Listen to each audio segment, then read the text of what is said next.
Hare Rama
ഓം നമോ ഭഗവതേ വാസുദേവായ.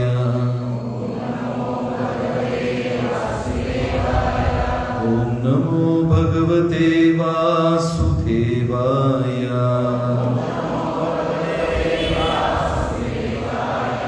നാരായണം നമസ്കൃത്യ നരം ചൈവ നരോത്തമം ദേവീം സരസ്വതീം വ്യാസം തതോ ജയമുദിരയേ. ഹേ കൃഷ്ണ കരുണാ സിന്ധു ദീനബന്ധു ജഗത്പതേ ഗോപേശ ഗോപികാ കാന്ത രാധാകാന്ത നമോസ്തുതേ. തപ്ത കാഞ്ചന ഗൗരാംഗീ രാധേ വൃന്ദാവനേശ്വരി വൃഷഭാനുസുതേ ദേവി പ്രണമാമി ഹരിപ്രിയേ. ജയ ശ്രീ കൃഷ്ണ ചൈതന്യ പ്രഭു നിത്യാനന്ദ ശ്രീ അദ്വൈത ഗദാധര ശ്രീവാസദി ഗൗരഭക്തവൃന്ദ. ഹരേ കൃഷ്ണ കൃഷ്ണ കൃഷ്ണ ഹരേ ഹരേ ഹരേ രാമ രാമ രാമ ഹരേ ഹരേ. ഹരേ കൃഷ്ണ. എല്ലാ ഭക്തജനങ്ങൾക്കും എൻ്റെ വിനീതമായ പ്രണാമം. ഇന്നലെ നമ്മൾ ഈ ഒരു പത്തി എന്ന് പറയുന്ന വള്ളിച്ചെടിയെ കുറിച്ചായിരുന്നു ഇന്നലെ സംസാരിച്ചത്. അതിന് 8 പ്രധാന ഘടകങ്ങളുണ്ടായിരുന്നു. അതിൽ 4 ഇന്നലെ ചർച്ച ചെയ്തു. ബാക്കി 4 വിഷയങ്ങൾ ഇന്ന് നമ്മൾ ചർച്ച ചെയ്യും.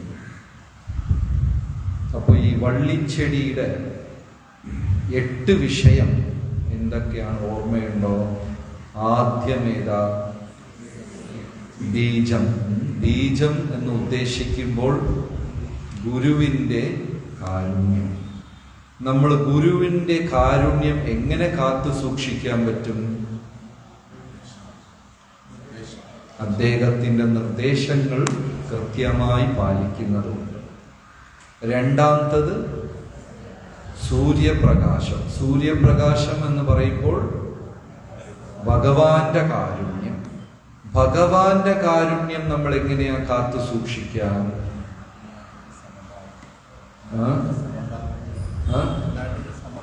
എല്ലാരോടും സമഭാവനയോട്, ആരോടും വെറുപ്പില്ലാതെ ഇരുന്നാൽ അത് ചെയ്യാൻ പറ്റും. മൂന്നാമത്തതും നാലാമത്തതും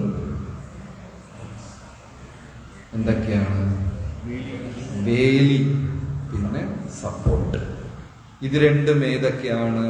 4 യമനിയമങ്ങളും പിന്നെ സത്സംഗം. ഈ 4 യമനിയമം എന്ന് പറയുമ്പോൾ നമ്മൾ വളരെ താഴെ ഉള്ള നിലവാരത്തിലല്ല നമ്മൾ ചിന്തിക്കേണ്ടത്. മത്സ്യമാംസാദികൾ, മൃഗങ്ങളെ കൊല്ലരുത് എന്ന് പറഞ്ഞാൽ നമ്മൾ ആരും കൊല്ലുന്നില്ല, നമ്മളാരും മത്സ്യമാംസാദികൾ കഴിക്കുന്നുമില്ല. പക്ഷെ ആ നിലവാരത്തിലല്ല നമ്മൾ നോക്കേണ്ടത്. അതിൻ്റെ അടുത്ത നിലവാരം മനസ്സിൻ്റെ തലത്തിൽ. മനസ്സിൻ്റെ തലത്തിൽ ഇപ്പോഴും നമ്മൾ അത് വിട്ടിട്ടില്ല. ചിലർക്കൊക്കെ ഈ കേക്കും ചോക്ലേറ്റൊക്കെ ഭയങ്കര ഇഷ്ടമാണ്. തിന്നാൻ പാടില്ലെന്നറിയാൻ കാരണം അതിൽ മുട്ടയുണ്ട്. എന്നാലും കാണുമ്പോൾ കണ്ണും നാവും ഒക്കെ അങ്ങോട്ട് പോകുന്നു അല്ലേ?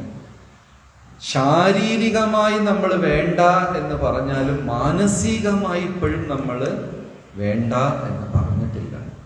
കൊലപാതകം, ശാരീരികമായിട്ട് നമ്മൾ ആരെയും കൊല്ലുന്നില്ല, പക്ഷെ വാക്കുകൾ കൊണ്ട് ചെയ്യുന്നുണ്ടോ? ചെയ്യുന്നു. മനസ്സുകൊണ്ട് നമ്മളത് അനുഭവിക്കുന്നുണ്ടോ?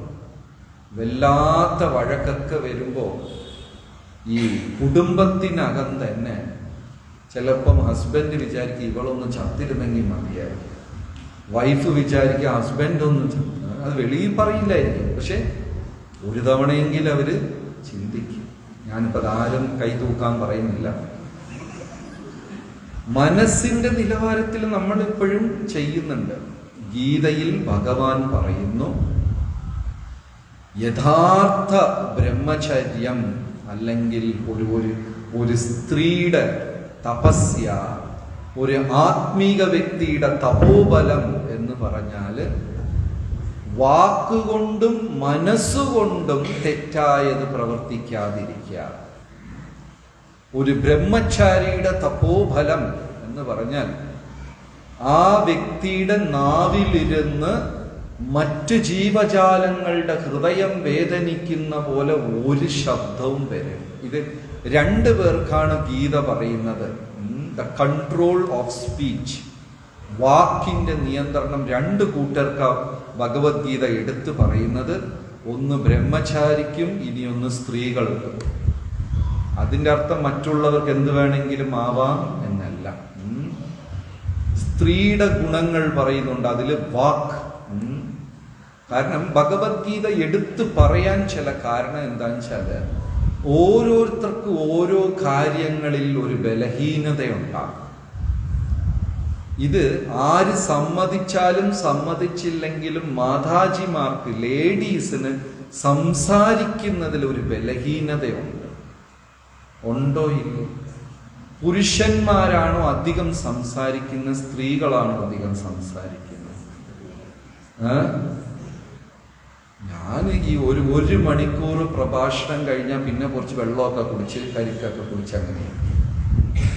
ചില മാതാജിമാര് 8-10 മണിക്കൂർ കണ്ടിന്യൂസ് ആയിട്ട് എവിടെ നിന്ന് ഇത്ര എനർജി കിട്ടുന്ന അത്ഭുതം തോന്നി. എനിക്ക് ഒരു പ്രാവശ്യം അങ്ങനെ തോന്നി. അങ്ങനെയുള്ള മാതാജിമാരെയൊക്കെ ഇവിടെ പിടിച്ച് ഒരു 4 മണിക്കൂർ അഖണ്ഡ നാമ ജപം, ഒരു മൈക്കും കൊടുത്ത്, ആരെയും കുറ്റപ്പെടുത്തുന്നതല്ല. ഈശ്വരൻ ഓരോ ജീവജാലങ്ങളെ സൃഷ്ടിച്ചപ്പോൾ എല്ലാവർക്കും ഒരു ബലവും കൊടുത്തു, ഒരു ബലഹീനതയും കൊടുത്തു. പുരുഷന്മാർക്ക് അവരുടേതായ ചില ബലഹീനതകൾ ഉണ്ടാകും. അപ്പോ ഭഗവത്ഗീത എടുത്തു പറയുന്നത് സ്ത്രീകളും ബ്രഹ്മചാരികളും എന്ത് ചെയ്യണം? വാക്കുകളെ നിയന്ത്രിക്കണം. കാരണം ഒരു ബ്രഹ്മചാരി ദിവസവും അദ്ദേഹത്തിന്റെ ജീവിതം തന്നെ തപസ്യാണ്. രാവിലെ എണീക്കുന്നു, മറ്റു കാര്യങ്ങൾ, ക്ഷേത്രപരമായ കാര്യങ്ങൾ ചെയ്യുന്നു. പിന്നെ ആശ്രമത്തിൽ ഒന്നും ചെയ്തില്ലെങ്കിലും ആശ്രമത്തിൽ വസിക്കുന്നത് തന്നെ ഒരു തപശ്ചര്യയാണ്. നിങ്ങൾക്കെല്ലാം ഈ ബിൽഡിംഗ് വെളിയിൽ നിന്ന് കാണുമ്പോൾ ഭംഗിയായിരിക്കും. എല്ലാവരും വിചാരിക്കും അമ്പലത്തിൽ പോയി കൂടിക്കഴിഞ്ഞാൽ രാവിലെ അണ്ടിപ്പരിപ്പും മുന്തിരിപ്പാലും ഒക്കെ കിട്ടും. പക്ഷെ ഇതിനകത്ത് വന്നിരുന്ന 2 മാസത്തിൽ ഓടിപ്പോകും. ഇതിനകത്ത് താമസിക്കുന്നത് തന്നെ ഒരു തപശ്ചര്യയാണ്. ഒരു ബ്രഹ്മചാരി ഒരു ബ്രാഹ്മണ ദീക്ഷയെടുത്ത് ഗായത്രി മന്ത്രവും ചൊല്ലി നാമവും ജപിച്ച് ഭഗവാനെ സേവിക്കുന്ന വ്യക്തി, ഒരു ബ്രാഹ്മണൻ, ഇവരെല്ലാം വാക്കുകൾ വളരെ സൂക്ഷിച്ച് കൈകാര്യം ചെയ്യണം. കാരണം ചില സമയം അവർക്ക് യോഗ്യതയില്ലെങ്കിലും അവർ പറയണത് നടക്കും. ഏത് ഉദാഹരണമാണ്? ഭാഗവതത്തിൽ ഒരു ബ്രഹ്മചാരി, യോഗ്യതയില്ലാത്ത ബ്രഹ്മചാരി, അവൻ പറഞ്ഞപ്പോൾ അത് നടന്നു. ഏതെങ്കിലും വൈഫിന്റെ പേരെന്താ? മനമോഹിനി. ഈ ബാക്കിയും കൂടെ എഴുതി വരും. ഏത് ഉദാഹരണമാണ് ഭാഗവതത്തില്? ശൃംഗി. ഭാഗവതത്തിൽ ആ കഥ അറിയാമോ? ശൃംഗി ആരെ ശപിച്ചു? ശൃംഗി ആരെ ശപിച്ചു? പരീക്ഷിത്തിനെ ശപിച്ചു. അപ്പോ ഈ ശൃംഗി ഭാഗവതത്തിൽ തന്നെ പറയുന്നു, യോഗ്യതയില്ലാത്ത ഒരു ബ്രഹ്മചാരി ആയിരുന്നു ശൃംഗി. യോഗ്യതയില്ല. പക്ഷെ ആർക്ക് നേരെയാണ് ഈ ബ്രഹ്മചാരി ശാപം കൊടുത്തത്? പരീക്ഷിത്ത് നേരെ ശാപം കൊടുത്തു. എന്ത് ശാപം കൊടുത്തു? പരീക്ഷിത്ത് ഇനി 7 ദിവസത്തിൽ മരിച്ചു പോകുമെന്ന്. എന്ത് യോഗ്യതയാ ശൃംഗിക്കുള്ളത്? ബാക്കി 4 പറഞ്ഞ എന്ത് യോഗ്യതയാണ് ശൃംഗിക്കുള്ളത്? ശൃംഗിക്ക് ഒരു യോഗ്യതയും ഇല്ല. അദ്ദേഹം ബ്രഹ്മചാരി എന്ന ഒരു തപശ്ചര്യ മാത്രമേ ഉള്ളൂ. അതുകൊണ്ട് ഈശ്വരന് ജീവിതം സമർപ്പിച്ച വ്യക്തികൾ, ബ്രാഹ്മണ ദീക്ഷ സ്വീകരിച്ച് ഭഗവാനെ സേവിക്കുന്ന വ്യക്തികൾ, സ്ത്രീകളുടെ ജീവിതവും ഒരു തപശ്ചര്യ എന്നാ പറയുന്നു. ഇവരെല്ലാം എന്ത് സൂക്ഷിക്കണം? വാക്കുകൾ സൂക്ഷിക്കണം. ഇനി പൊതുവേ വൈഷ്ണവർക്കും അത് പറയുന്നുണ്ട്, വാച്ചോവേഗം. എന്തിനെ നിയന്ത്രിക്കണം? വാക്കുകളെ നിയന്ത്രിക്കണം. നമ്മുടെ ഉള്ളിലിരുന്ന് ഒരു ത്വര, വേഗം എന്ന് പറഞ്ഞാൽ ഒരു ത്വര, ഒരു ഇപ്പോ അതെന്തെങ്കിലും പറഞ്ഞേക്കണം എന്ന് പറഞ്ഞ് വരും. ഉള്ളിൽ നിന്ന് ഒരു ഫീലിംഗ് വരും. അതിൽ നമ്മൾ തോറ്റുപോകരുത്. വളരെ അത്യാവശ്യമാണ്. അപ്പൊ ഇന്നലത്തെയും ഇന്നത്തെയും വിഷയം നമ്മൾ ഒന്നും പുതിയ കാര്യമല്ല ചർച്ച ചെയ്യുന്നത്. നമ്മൾ ഒന്നും ഇന്നലെയും ഇന്നും ചർച്ച ചെയ്യുന്ന വിഷയങ്ങൾ ഒന്നും തന്നെ പുതിയതല്ല. അങ്ങോട്ടും ഇങ്ങോട്ടും ഓർമ്മിപ്പിക്കൽ മാത്രമേ ഉള്ളൂ. കാരണം എത്ര പേർക്ക് അങ്ങനെ ഒരു അനുഭവമുണ്ട്?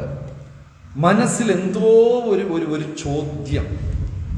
നമ്മൾ ബുക്ക് വായിക്കുമ്പോഴോ അല്ലെങ്കിൽ ഒരു പ്രഭാഷണം കേൾക്കുമ്പോഴോ അല്ലെങ്കിൽ ഒരു പ്രഭാഷണം എന്തെങ്കിലും ചെയ്യുമ്പോൾ കറക്റ്റ് ആ ചോദ്യത്തിന്റെ ഉത്തരം ആരും പറയാതെ ആ സമയത്ത് നമുക്ക് ബുക്ക് ചെയ്യുന്നു, അല്ലെങ്കിൽ ആരെങ്കിലും അത് പറഞ്ഞു.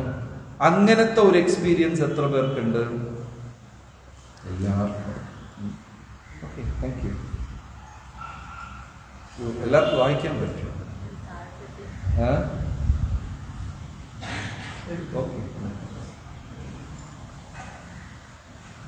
പരമാത്മാ ഒരു വ്യക്തി ആധ്യാത്മിക ജീവിതത്തിൽ ദീക്ഷയെടുത്ത് അല്ലെങ്കിൽ വന്നു കഴിഞ്ഞാൽ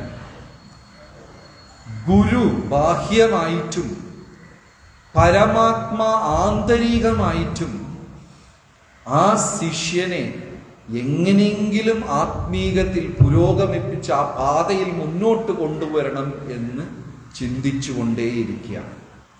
ഉദാഹരണം, ഗുരു ശിഷ്യനെ കുറിച്ച് നിരന്തരം ചിന്തിച്ച് ആ ശിഷ്യന്റെ ആത്മീക ജീവിതത്തിൽ പുരോഗമനം ഉണ്ടാകണം എന്ന് പ്രാർത്ഥിച്ച് അതിനു വേണ്ട കർമ്മങ്ങൾ ഗുരു നിരന്തരം ചെയ്തുകൊണ്ടിരിക്കുകയാണോ ഇല്ലേ?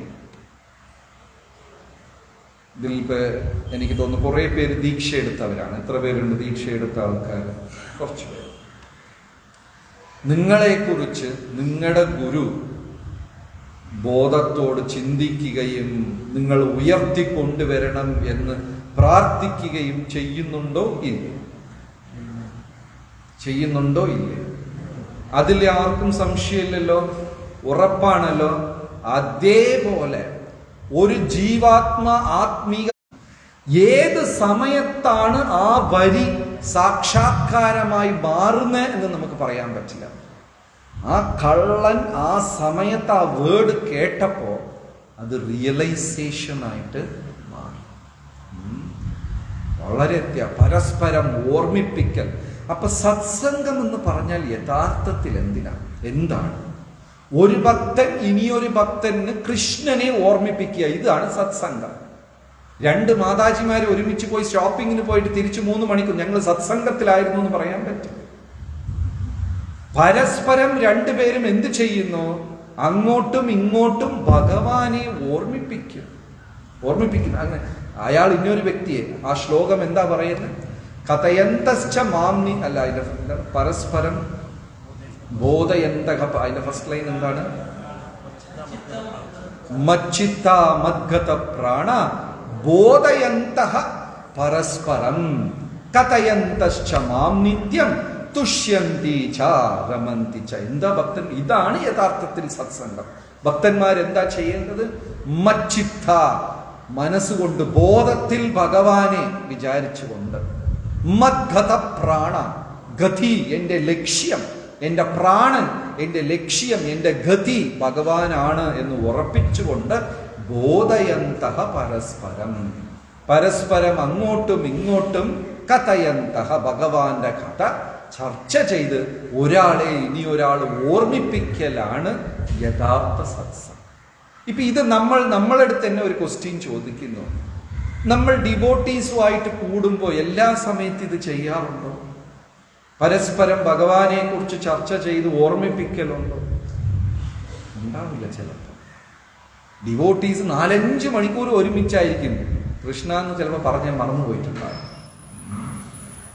വളരെ അത്യാവശ്യമാണ് ഈ സത്സംഗം, അല്ലെങ്കിൽ ഈ ശ്രവണ കീർത്തനമാണ് അടുത്ത പോയിന്റ്. 6ാമത്തത് വെള്ളം ഒഴിക്കുക എന്നുള്ളത്. ആ തയ്യിന്, ആ വള്ളിച്ചെടിക്ക് വെള്ളം ഒഴിക്കുന്നത് ഏതാന്ന് വെച്ചാല് ശ്രവണ കീർത്തനം. ശ്രീ ശ്രീ കൃഷ്ണ ബലരാമ കീ ജയ.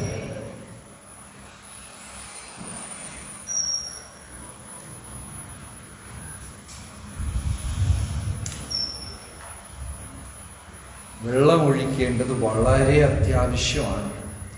ഈ ചെടി ആ വ്യക്തിയെടുത്ത് പറയോ, ഇന്നലെ ഒഴിച്ച അതേ വെള്ളമല്ല ഒഴിക്കാൻ പോണ, വേറെ പുതിയതൊന്നല്ലല്ലോ, എനിക്ക് വെള്ളം വേണ്ട എന്ന് പറയോ? വെള്ളത്തിൽ വ്യത്യാസമൊന്നുമില്ല. ശ്രവണ കീർത്തനം ഒരേ വിഷയം നിരന്തരം കേട്ടുകൊണ്ടിരുന്നാലും മതി. ഭഗവാനെ കുറിച്ച് കുറേ പേര് പ്രഭുപാദരുടെ പുസ്തകത്തിനെ കുറിച്ച് ഇങ്ങനെ ഒരു വിമർശനം ചെയ്തിട്ടുണ്ട്. ഏകദേശം എല്ലാ പുസ്തകത്തിലും ഒരേ കാര്യം തന്നെ പറഞ്ഞിട്ടുണ്ട്. പ്രഭുപാദർ തന്നെ ഒരിക്കലും മറുപടി പറഞ്ഞു, തിരിച്ച് പറഞ്ഞിട്ട് നിനക്ക് മനസ്സിലായില്ലല്ലോ എന്ന്. ഭക്തിയിൽ ആവർത്തന വിരസത എന്ന ഒരു വിഷയമില്ല. അതിൽ എനിക്കൊരു പ്രത്യേകിച്ചൊരു കാര്യം ഭക്തജനങ്ങളടുത്ത് പറയാനുള്ളത്, ചിലപ്പം സത്സംഗത്തിന് ഇന്ന് ആരുടെ കീർത്തനമാണ്, ഇന്ന് ആരുടെ പ്രഭാഷണമാണ്, ഇന്ന് ആരുടെ പാചകമാണ് എന്ന് അന്വേഷിച്ച് പ്രോഗ്രാമിന് വരുന്നവർ ചിലരുണ്ട്. അവർക്ക് ഇഷ്ടപ്പെടാത്ത ഒരാളുടെ കീർത്തനവും പ്രഭാഷണവും പാചകമാണെങ്കിൽ അന്ന് സത്സംഗത്തിന് വരില്ല. അങ്ങനെയില്ല. കഴിഞ്ഞ 5000 കൊല്ലമായിട്ടും ദാമോദര മാസത്തിൽ ശ്രീകൃഷ്ണ ഭഗവാൻ വെണ്ണ മോഷ്ടിച്ചു. ഗോപസ്ത്രീകൾ പരാതി പറഞ്ഞു. കൃഷ്ണനെ ഭഗവാൻ അമ്മ ഒരലിൽ കെട്ടിവെച്ചു. ഈ കഥ തന്നെയാണ്. ആവർത്തന വിരസതയാണ് എന്ന് പറഞ്ഞിട്ട് നമുക്കൊരു ദിവസം ഒരലിന് പകരം അവിടെ വെറ്റ് ഗ്രൈൻഡർ ആക്കാൻ പറ്റുമോ? ഇന്ന് യശോദ കൃഷ്ണനെ വെറ്റ് ഗ്രൈൻഡറിൽ കെട്ടിവെച്ചു, അങ്ങനെയൊക്കെ പറയാൻ പറ്റുമോ? ആ കഥയുടെ ആഴത്തിൽ ഇറങ്ങി മധുരം നുകരാനുള്ള പരിശുദ്ധി നമുക്ക് വേണം. അല്ലാതെ കഥ മാറ്റാൻ പറ്റൂല. വേണമെങ്കിൽ നമുക്ക് രാമനെ വില്ലനാക്കിയിട്ട് രാവണനെ കുറച്ച് ഡിഫറെന്റ് ആയി അങ്ങനെയൊക്കെ ചെയ്യാൻ പറ്റും. കഥ മാറ്റാൻ പറ്റില്ല. നമ്മൾ അതിനകത്ത് ഇറങ്ങണം. ഇന്നലെ ആ ഉദാഹരണം പറഞ്ഞു. ഏത് ഉദാഹരണം ഓർമ്മയുണ്ടോ? ആഴത്തിൽ ഇറങ്ങുന്ന ആൾക്ക് എന്ത് കിട്ടുകയുള്ളൂ? മുത്ത് കിട്ടും. അപ്പൊ ഭക്തിയിൽ വർഷാവർഷം തീരുമ്പോൾ നമ്മൾ ആഴത്തിൽ ഇറങ്ങണം. എന്താണ് ആഴത്തിൽ ഇറങ്ങുക എന്ന് പറഞ്ഞാൽ, ഭാഗവതം ഫുള്ളും ഒരു തവണയെങ്കിലും വായിച്ചിരിക്കണം. ചൈതന്യ ചരിതാമൃതം ഒരു തവണയെങ്കിലും വായിച്ചിരിക്കണം.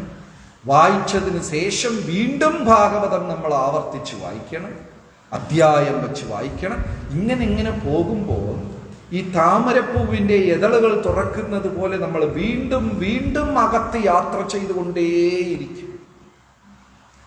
പുതിയ പുതിയ പുതിയ പുതിയ സാക്ഷാത്കാരങ്ങൾ ഉണ്ടായിക്കൊണ്ടേയിരിക്കും. പലപ്പോഴും ഭക്തന്മാർ കണ്ടിട്ടുള്ളത്, പ്രഭുപാദർ അദ്ദേഹം എഴുതിയ പുസ്തകം തന്നെ വായിച്ച് ചിരിക്കുന്നത് കണ്ടിട്ടുണ്ട്. എല്ലാരും ചോദിച്ചപ്പോ പ്രഭുപാദ് പറഞ്ഞത് ഞാൻ എഴുതിയതല്ല, രൂപ ഗോസ്വാമിയുടെ സാക്ഷാത്കാരമാണ് എന്ന് പ്രഭുപാദർ മറുപടി പറഞ്ഞു. വെള്ളമൊഴിക്കേണ്ടത് വളരെ അത്യാവശ്യം. ശ്രവണ കീർത്തനം. കേരളത്തിൽ ഒരു പരമദൈവം ഒരേ ലീല എത്രയോ വർഷങ്ങളായി കേട്ടിട്ടുണ്ട്. ഏതെങ്കിലും ആ കഥ അറിയാമോ നിങ്ങൾക്ക്? കേരളത്തിൽ ഒരു ക്ഷേത്രത്തില് ഒരു ഉയർന്ന ദേവൻ ഒരേ ഭാഗവത കഥ എത്രയോ വർഷങ്ങളായി കേട്ടുകൊണ്ടിരിക്കുകയാണ്. എവിടെ? ഗുരുവായൂരോ? അല്ല, ഹനുമാനോ? ധന്വന്തരി, കണ്ണൂര്. ആര്?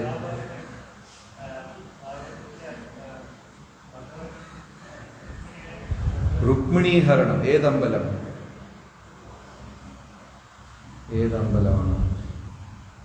വളരെ പ്രസിദ്ധമായ മഹാദേവ ക്ഷേത്രം കേരളത്തില് ഏതാണ്?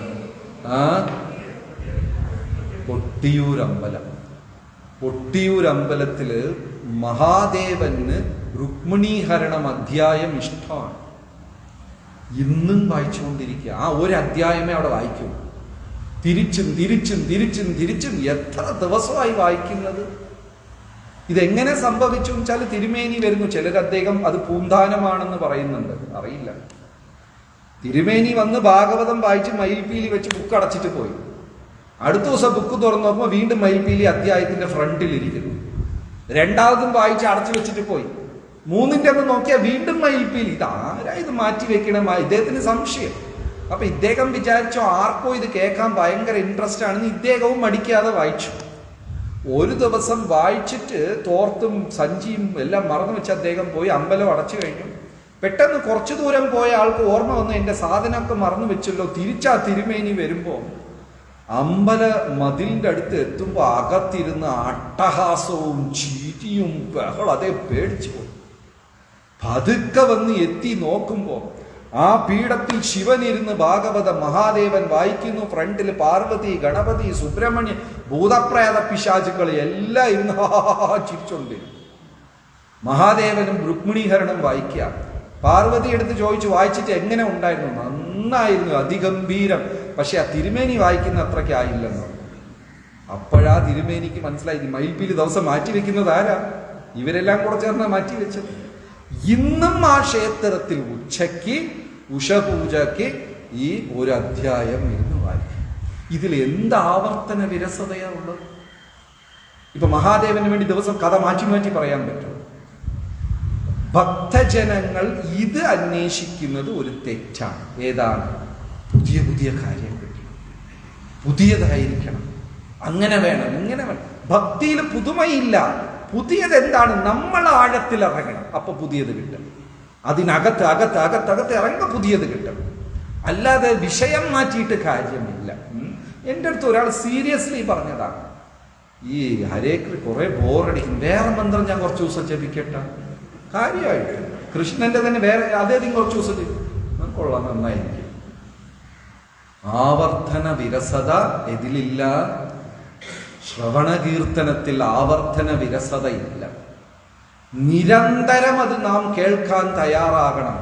Again and again and again. വീണ്ടും വീണ്ടും വീണ്ടും വീണ്ടും അത് കേൾക്കുമ്പോൾ പതുക്കെ ഹൃദയത്തിനകത്ത് പോകും. ശരി, ഇനി വെയിൽ കാലത്ത് ചെടിക്ക് ഒരു നേരം മാത്രം വെള്ളം ഒഴിച്ചാൽ മതിയാ? എന്ത് ചെയ്യണം? കൂടുതൽ വെള്ളം ഒഴിക്കണം. ഈ വേനൽക്കാലം എന്ന് പറയുന്നത് ഏതാ? നമ്മൾ എന്തെങ്കിലും പ്രയാസത്തിലിരിക്കുമ്പോൾ, മനസ്സ് വിഷമിച്ചിരിക്കുമ്പോൾ ആ സമയത്ത് വെള്ളം ഒഴിക്കുന്നത് എന്തായിരിക്കണം? കൂടുതലായിരിക്കും. പക്ഷെ അപ്പ മനസ്സെന്ത് പറയും? ഇന്ന് സത്സംഗത്തിൽ പോണ്ട, ഒരു 2 ദിവസം ജപിക്കാനേ ഒരു സുഖമില്ല, ജപമില്ല, ബുക്ക് വായന ഒരാഴ്ചത്തേക്ക് നിർത്തിവെച്ചു. അപ്പോഴാണ് കൂടുതൽ ചെയ്യേണ്ടത്. പക്ഷെ നമ്മളെ മനസ്സപ്പം എന്തെയും മാറ്റിവെക്കും. അതുകൊണ്ട് നിത്യം ഈ വെള്ളമൊഴിക്കുക എന്ന് പറയുന്നത് വള്ളിച്ചെടിക്ക് ശ്രവണ കീർത്തനം, നാമജപവും ഭഗവാനെ കുറിച്ച് കേൾക്കുന്നതും നിരന്തരം നടന്നുകൊണ്ടേയിരിക്കണം. നമ്മൾ വായിക്കണം, കേൾക്കണം, വായിക്കണം, കേൾക്കണം. ഇത് ചെയ്തു വരുമ്പോ പ്രഭുപാദർ പറയുന്ന ഉദാഹരണം, ഇരുമ്പിനെ എടുത്ത് തീയിൽ വെച്ച് തല്ലി തല്ലി തല്ലി വരുമ്പോ കുറേ കഴിയുമ്പോൾ ഇരുമ്പിന് തീയിന്റെ സ്വഭാവം വരും. അല്ലേ? ഈ സ്മിത്ത് അവരൊക്കെ എന്താ ചെയ്യാതെ തീയിൽ വെച്ച് അടിക്കും, പിന്നെ തീയിൽ വെച്ച് എടുത്ത് അടിക്കും. ഇത് തീയിൽ നിരന്തരം വെക്കുമ്പോ കുറെ കഴിയുമ്പോ ഈ ഇരുമ്പ് എന്തിന്റെ സ്വഭാവം എടുക്കും? തീയിന്റെ സ്വഭാവം എടുക്കും. നമ്മളെല്ലാം ഇരുമ്പാണ്, പെട്ടെന്നൊന്നും തുരുമ്പ് പോകില്ല. എത്രയോ വർഷമായിട്ട് അങ്ങനെ പൊടിയടിച്ച് തുരുമ്പായിരിക്കുക. ഇതിന് തീയിൽ വെച്ചോണ്ടേയിരിക്കണം, വീണ്ടും വീണ്ടും വെക്കണം, വീണ്ടും വീണ്ടും വെക്കണം. അപ്പോ പതുക്കെ തീയിന്റെ സ്വഭാവം. ഹരേ കൃഷ്ണ ഹരേ കൃഷ്ണ കൃഷ്ണ കൃഷ്ണ ഹരേ ഹരേ രാമ ഹരേ രാമ രാമ രാമ ഹരേ ഹരേ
കൃഷ്ണ ഹരേ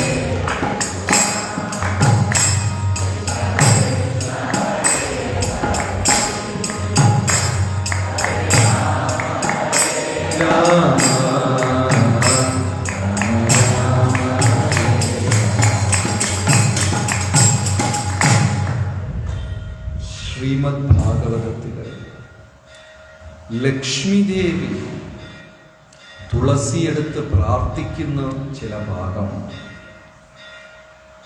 ഇവർ രണ്ടുപേരിലും ഉയർന്നതാരാണ്? ലക്ഷ്മിയാണോ തുളസിയാണോ?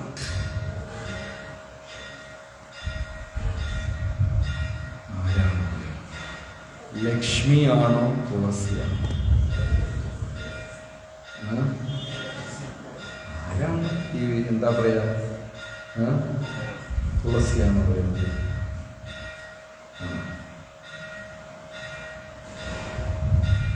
ലക്ഷ്മിയാണോ തുളസിയാണോ? ലക്ഷ്മി ഭഗവാന്റെ ആന്തരിക ശക്തിയാണ്, രാധാദേവിയുടെ വിസ്തരണമാണ്. തുളസി ജീവാത്മാവാണ്. അപ്പൊ ഏതാണ് ഉയർന്നത്? ലക്ഷ്മി എക്സ്പാൻഷനാണ്, ആന്തരിക ശക്തിയാണ്. തുളസി ജീവാത്മാവാണ്. അപ്പൊ ആരാ ഉയർന്നത്? പാർട്ടി മാറിയാണ്. അതായത് പൊസിഷൻ അനുസരിച്ച് ലക്ഷ്മിയാണ് ഉയർന്നത്. പക്ഷെ ഭക്തിയിൽ ഗൗഡീയ വൈഷ്ണവ സമ്പ്രദായത്തിൽ തുളസിക്കാണ് പ്രാധാന്യം കൂടുതൽ കൊടുക്കുന്നത്. എന്തുകൊണ്ടെന്ന് വെച്ചാൽ ലക്ഷ്മി ദേവി തുളസിയെടുത്ത് പ്രാർത്ഥിക്കുക, എനിക്കും നിന്നെപ്പോലെ ഭക്തിയും ആത്മാർത്ഥതയും കിട്ടണം. കാരണം നമ്മൾ രണ്ടുപേരും പാദസേവനമാണ് ചെയ്യുന്നത്. ലക്ഷ്മി നാരായണൻ എപ്പോഴും എന്താ ചെയ്യാൻ? പാദസേവയാണ് ചെയ്യുന്നത്. തുളസിയും എവിടെയാ അലങ്കരിച്ചിരിക്കുന്ന? സദാസമയം ഭഗവാന്റെ പാദത്തിൽ. നമ്മൾ രണ്ടുപേരും പാദസേവയാ ചെയ്യുന്നത്. പക്ഷെ എനിക്ക് പരാജയം വരുന്നുണ്ട്. കാരണം നിരന്തരം ചെയ്യാൻ പറ്റുന്നില്ല. ഭഗവാൻ എണീറ്റ് അങ്ങോട്ട് പോകും ഇങ്ങോട്ട് പോകും. ഒരാൾ സീരിയസ് ആയിട്ട് പ്രഭുപാദരെടുത്ത് പറഞ്ഞു, I always want to remain at your lotus feet എന്ന് പറഞ്ഞു. വളരെ സീരിയസ് ആയിട്ട്, എനിക്ക് എന്നും അങ്ങയുടെ തൃപ്പാദങ്ങളിൽ തന്നെ കുടികൊള്ളണം. പ്രഭുപാദർ, ഇറ്റ്സ് വെരി ഡിഫിക്കൾട്ട്, പറ്റൂല. അദ്ദേഹം ഇങ്ങനെ സ്തംഭിച്ച്, അതെന്താ? I M always on the move. ഇതാണ് സംഭവിച്ചത്. എപ്പോഴും ഞാൻ യാത്ര ചെയ്തുകൊണ്ടേ ഇരിക്കുകയാണ്. അപ്പൊ ലക്ഷ്മി ദേവി തുളസി എടുത്ത് പ്രാർത്ഥിക്കുക, ഏകദേശം രണ്ടുപേരും ഒരുപോലത്തെ സേവനമാണ്. പക്ഷേ എനിക്കത് സദാസമയവും ചെയ്യാൻ പറ്റുന്നില്ല. തുളസിക്ക് സാധിക്കുന്നുണ്ട്. അതുകൊണ്ട് തുളസി ദേവി എന്നെ അനുഗ്രഹിക്കണം എന്ന് ലക്ഷ്മി പ്രാർത്ഥിക്കുക. ആലോചിച്ച് നോക്കൂ, ലക്ഷ്മിയെ പോലെ അത്രയും ഉയർന്ന സ്ഥാനത്തിരുന്നവർ പോലും ഭക്തരുടെ സംഘം വേണം, നിരന്തരം ശ്രവണ കീർത്തനാദികൾ വേണം. ഒരു ദിവസം ഭഗവാനില്ല, എവിടെയോ എണീറ്റ് പോയി. അനന്തൻ ബെഡ് കാലി, ഭഗവാനില്ല. ലക്ഷ്മി ദേവി പാദസേവ ചെയ്യാമെന്ന് നോക്കിയപ്പോൾ ഭഗവാനെ കാണില്ല. അനന്തനും ഉണ്ട്. അപ്പൊ ലക്ഷ്മി ദേവി പറയാ, അനന്ത, എൻ്റെ വിഷമം ഞാൻ ആരെടുത്ത് ചെന്ന് പറയും? എനിക്ക് ഭഗവാനെ വിട്ട് ഒരു ക്ഷണം പോലും പിരിയാൻ സാധിക്കുന്നില്ല. പക്ഷെ ഞാൻ ഈ വിരഹം, ഈ വിഷമം ആരെടുത്ത് ചെന്ന് പറയും? എനിക്ക് എൻ്റെ വിഷമം മാറാൻ വേണ്ടി നീ ഭഗവാന്റെ മഹിമ എന്തെങ്കിലും പറഞ്ഞ എന്ന് പറയുമ്പോൾ അനന്തൻ പറയും, ലക്ഷ്മി ദേവിക്ക് അറിയാവുന്നതിൽ ഒരു ചെറിയ കടുകുമണി മാത്രമേ എനിക്ക് അറിയാവൂ എന്ന് പറഞ്ഞിട്ട് 1000 തലയിൽ ഭഗവാന്റെ മഹിമ പറയാം, തീരുന്നില്ല. അപ്പൊ ലക്ഷ്മിക്ക് എത്ര അറിയാം? ഒരു കടുകുമണി പറയാന്ന് പറഞ്ഞ 1000 തലയിൽ അനന്തൻ പറഞ്ഞുകൊണ്ടിരിക്കുക. ലക്ഷ്മി ദേവി കേട്ട് ആസ്വദിച്ചുകൊണ്ടിരിക്കുന്നു. ഇവരെ പോലും ഉയർന്ന ദേവീ ദേവന്മാരും വിസ്തരണങ്ങളും അവതാരങ്ങളും വരെ ഭഗവാന്റെ മഹിമ കേൾക്കാൻ ഉത്സുകരാണ്. ബലരാം സ്വാമിക്ക് കൃഷ്ണലീല കേൾക്കാൻ അത്രയ്ക്കും ഉത്സാഹമാണ്. സുഭദ്രാമാതാവിന് കൃഷ്ണലീല കേൾക്കാൻ അത്രയും ഉത്സാഹമാണ്. അവതാര പുരുഷന്മാർക്കും അവർക്ക് കൃഷ്ണലീല കേൾക്കാൻ എത്രയും ഉത്സാഹമാണ്. കൃഷ്ണ ഭഗവാന് തന്നെ കൃഷ്ണലീല കേൾക്കാൻ ഭയങ്കര ഉത്സാഹമാണ്. കഥയന്തശ്ചമാം നിത്യം തുഷ്യന്തി ച, നിരന്തരം ഭഗവാന്റെ കഥകൾ കേട്ടുകൊണ്ടേയിരിക്കണം. അത് കേൾക്കും തോറും അറിയാതെ ഹൃദയത്തിൽ പരിശുദ്ധി ഉണ്ടാകും. ഇന്ന് ഉച്ചയ്ക്ക് ഞാൻ ആ ഉദാഹരണം പറഞ്ഞു, എങ്ങനെയാണ് സത്സംഗം കൊണ്ട് നമ്മൾ ഉയരുന്നത് എന്ന്. ഒരു പൂന്തോട്ടത്തിൽ ഒരു പൂവിനെ ഒരു പുഴു അഭയം പ്രാപിച്ചു. പൂക്കളിലൊക്കെ പുഴു ഉണ്ടാവാറില്ല, അല്ലേ? നമ്മളെല്ലാം പൂമാല കെട്ടുന്നു, എല്ലാവരും കണ്ടിട്ടുണ്ട്. പൂവിനകത്ത് എന്തുണ്ടാവും? പുഴു. ചിലപ്പം കണ്ടാതെ തട്ടിക്കളയും, കണ്ടില്ലെങ്കിൽ അതിനകത്ത്. ഈ പുഴു പൂവിനെ അഭയം പ്രാപിച്ചു, പൂവിൻ്റെ അടുത്ത് ഷെൽട്ടർ എടുത്തു, പൂവിനകത്ത് തന്നെ ഒളിച്ചു മിണ്ടാതെ അത് മാല കെട്ടി. ആ മാലയെ നാട്ടുകാർ രാജാവിൻ്റെ കഴുത്തിലിട്ട്. ഇപ്പൊ ആ പൂമാല രാജാവിൻ്റെ കഴുത്തിലാണ്. പുഴു എവിടെ കയറിയിരിക്കുകയാണ്? രാജാവിൻ്റെ കഴുത്തിൽ. പുഴു പതുക്കെ പുറത്തു വന്നു, ഞാൻ എവിടെയായിരിക്കണം? രാജാവിൻ്റെ കഴുത്തിൽ എന്നും പറഞ്ഞിട്ട് അത് പതുക്കെ അയാളെ തലയിൽ കൂടെ കയറി. രാജാവിൻ്റെ കിരീടത്തിൽ കയറി. അവിടെ കയറിയപ്പോൾ ഞാനാണ് ഏറ്റവും വലിയ, അങ്ങനെ ചില ചിന്തകളൊക്കെ വന്നു. അപ്പോഴാ ആരോ കണ്ടത് രാജാവിൻ്റെ കിരീടത്തിൽ പുഴു ഉണ്ടെന്ന്. ഉടനെ അതിനെ പിടിച്ചു മാറ്റി അതിനെ കൊന്നു കളഞ്ഞു. റൈറ്റ്? പൂവിന്റെ അഭയം എടുത്തത് വരെ ഭഗവാന്റെ കഴുത്തിൽ കയറാനുള്ള യോഗ്യത പുഴുവിന് ലഭിച്ചു. പുഴുവിന് ഭഗവാന്റെ കഴുത്തിൽ കയറാൻ യോഗ്യതയുണ്ടോ? ഇല്ലേ? യോഗ്യതയില്ല. ആരെ ശരണം പ്രാപിച്ചത് കൊണ്ട് അവിടെ കയറാൻ പറ്റി? പൂവിനെ ശരണം പ്രാപിച്ചത് കൊണ്ട് കയറാൻ പറ്റി. അവിടെ പോയി ഞാൻ വലുതാണെന്ന് തല നീട്ടിയപ്പോ എന്തായി? തൂക്കി പുറത്ത് കളഞ്ഞു. കൃഷ്ണഭക്തരുടെ സത്സംഗം അതിൽ അഭയം പ്രാപിച്ചാൽ ഭഗവാന്റെ അടുത്തു വരെ പോകാൻ പറ്റും. അഹം എന്ന ഭാവം വന്നു കഴിഞ്ഞാൽ അപ്പോൾ അതിൽ നിന്ന് നമ്മൾ പുറത്ത് പോകേണ്ടത്, അത് നമുക്ക് നഷ്ടപ്പെടേണ്ടി വരും. പുരാണങ്ങളിലും നമ്മുടെ ഇതിലൊക്കെ അനേകം ഉദാഹരണങ്ങളുണ്ട്. എങ്ങനെ സത്സംഗം കൊണ്ട് ആൾക്കാർ മാറിയ അവസ്ഥ. ഭാഗവതത്തിൽ പ്രസിദ്ധമായ കഥ മൃഗാരിയുടെ കഥ എല്ലാവരും കേട്ടിട്ടുണ്ടാവും അല്ലെ? മൃഗാരിയുടെ കഥ. മൃഗാരി മൃഗങ്ങളുടെ ശത്രു, എന്ത് ക്രൂരനാ! പകുതി കൊന്നിട്ട് അത് പെടയ്ക്കുന്നത് കണ്ട് ആസ്വദിച്ചിരിക്കുക, അത്രയും ക്രൂരതയാണ്. നാരദ മഹർഷി അങ്ങനെ നടന്നു വരുന്നു. ഗ്രാമത്തിന്റെ പേരൊക്കെ ഉണ്ട് ഭാഗവതത്തില്.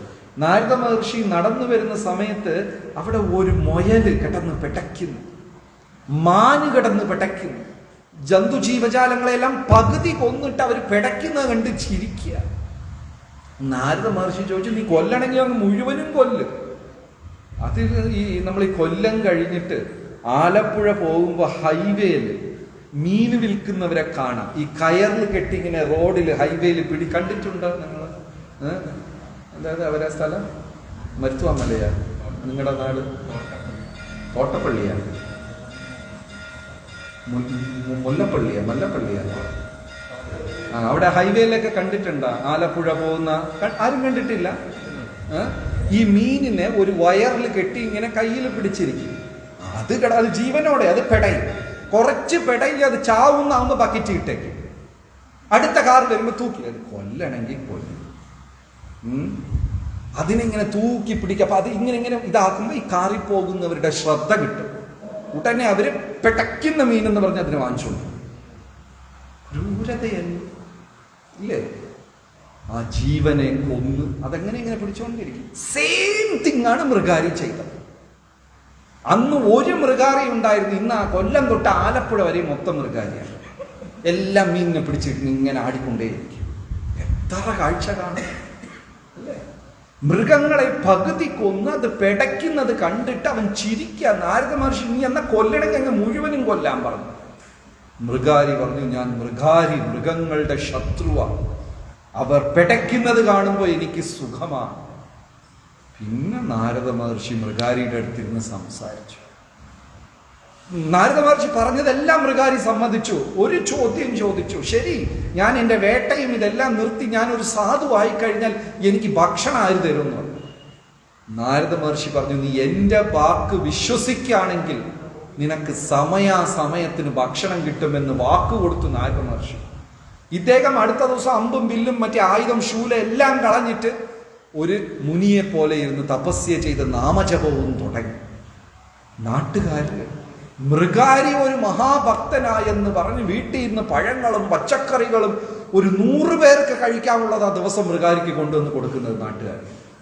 മൃഗാരി തനക്കാവശ്യമായത് എടുത്തിട്ട് ബാക്കിയെല്ലാം വിതരണം ചെയ്യും. അങ്ങനെ ഒരു ദിവസം ആ മൃഗാരി പർവ്വതമുനിയുടെ കൂടെ വന്നു. പർവ്വതമുനിയല്ലേ? നാരദമുനി. പർവ്വതമുനിയുടെ കൂടെ വന്നപ്പോഴാ ഉറുമ്പിനെ പോലും ഉപദ്രവിക്കാത്ത ഒരു മാനസികാവസ്ഥയായിരുന്നു ആരുടെ?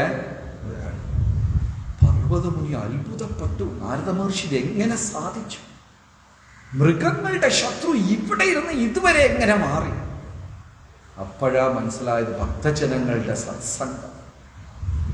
അതേപോലെ രാമാനുജാചാര്യരുടെ പരമാചാര്യൻ യമുനാചാര്യൻ, അദ്ദേഹം പണ്ട് ആത്മീക വ്യക്തിയായിരുന്നു. 5 വയസ്സ് വരെ നമ്പി ഒരു മഹാഭക്തന്റെ മഠത്തിൽ, നാഥമുനികളുടെ മഠത്തിലാ വളർന്നത്. പിന്നെ ഒരു പ്രായത്തിൽ അതൊരു വലിയ കഥയാണ്. ആത്മീകമെല്ലാം ഉപേക്ഷിച്ചിട്ട് യമുനാചാര്യർ വലിയ രാജാവായി, എല്ലാം മറന്നു, ആത്മീകത മുഴുവനും മറന്നു. അപ്പൊ അങ്ങനെയാണ് ഒരു സന്യാസി ഇദ്ദേഹത്തിന് ഓർമ്മിപ്പിക്കൽ. എങ്ങനെ മനോഹരമായ പ്രീച്ചിങ് ആണ്. എന്ത് ചെയ്തു? രാജാവിൻ്റെ അടുത്ത് പറഞ്ഞു, അങ്ങേ ഞാൻ ഒരു നിധി കാണിക്കാൻ കൊണ്ടുപോകാം. വലിയ ഒരു നിധി ഒരു സ്ഥലത്ത് ഒളിച്ചിരിപ്പുണ്ട്. ഇത് കേട്ട ഉടനെ യമുനാചാര്യ വാളും അമ്പും കേടയും പരിചയം എല്ലാം എടുത്തുകൊണ്ട് ഇറങ്ങി യുദ്ധം ചെയ്ത് നിധി എടുക്കാൻ.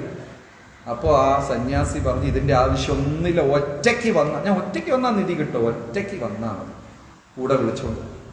കുറച്ചു ദൂരം യാത്ര ചെയ്ത ഉടനെ സന്യാസി പറയും, എനിക്ക് എൻ്റെതായ ചില കർമ്മങ്ങളുണ്ട്, ദിവസവും തപശ്ചര്യകൾ, ചില സാധന, ജപം ചെയ്യണം, ഗീതവായി, ചില കാര്യങ്ങളുണ്ട്. ഓ, അതിനെന്താ? രാജാവ് അടുത്ത് ഇങ്ങനെ കാത്തിരിക്കും. ഇദ്ദേഹം അവിടെ ഇരുന്ന് ജപമൊക്കെ ചെയ്ത് വായനയൊക്കെ ചെയ്ത് വീണ്ടും കുതിരയിൽ കയറി കുറച്ചു ദൂരം പോകും. അല്പദൂരം കൂടെ പോകുമ്പോൾ എന്ത് ചെയ്യും? എൻ്റെ ഉച്ച സമയമായി, എൻ്റെ പൂജയുണ്ട്, ഉടനെ രാജാവ് അവിടെ വെയിറ്റ് ചെയ്യും. ഇങ്ങനെ ഇവർ 4 ദിവസം യാത്രയായി. ഈ രാജാവ് സ്വയം അറിയാതെ കൂടെ വന്ന സന്യാസി ജപം ചെയ്യുന്നതും തപം ചെയ്യുന്നതെല്ലാം കണ്ടുകൊണ്ടേയിരിക്കാം. 4ാമത്തെ ദിവസം രാജാവ് പറഞ്ഞു, എനിക്ക് നിധി വേണ്ട. സന്യാസി ചോദിച്ചു, അതെന്താ വേണ്ടെന്ന് പറയുന്നത്? ഹൃദയത്തിൽ ദൈവമുണ്ട് എന്ന് തിരിച്ചറിയുന്നതാണ് ഏറ്റവും വലിയ നിധി. ഇതൊന്നും എനിക്ക് വേണ്ട. എന്നാലും ആ സന്യാസി നിർബന്ധിച്ച് വിളിച്ചുകൊണ്ട് പോയിട്ട് രംഗനാഥസ്വാമിയുടെ ദർശനം എടുത്തു.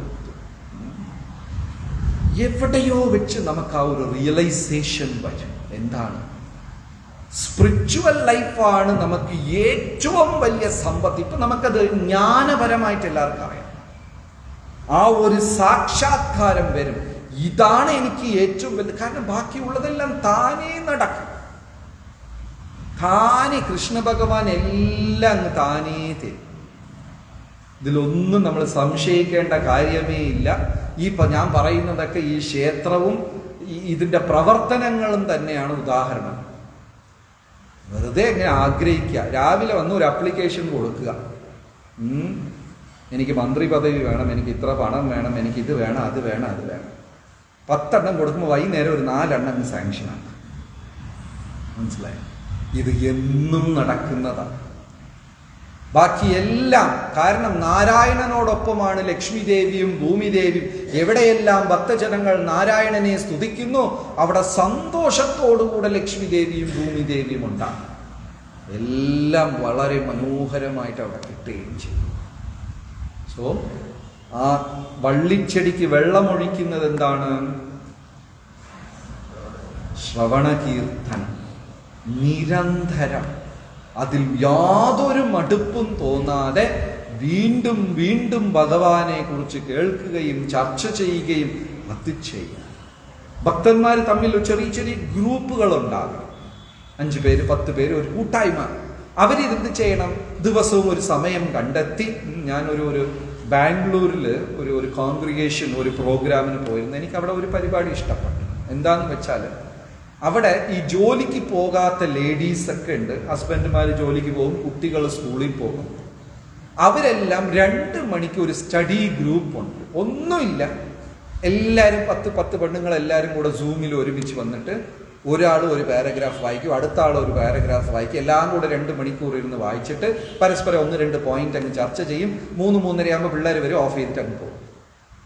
പക്ഷെ ഇവരെ അറിയാതെ ഞാൻ ചോദിച്ചപ്പോൾ വയസ്സായ എല്ലാ ടൈപ്പ് ലേഡീസും, ഞങ്ങൾ 8ാമത്തെ സ്കന്ധം എത്തി ഭാഗവതത്തിൽ, ഞങ്ങൾ ഭാഗവതം ഒരു തവണ വായിച്ചു കഴിഞ്ഞു.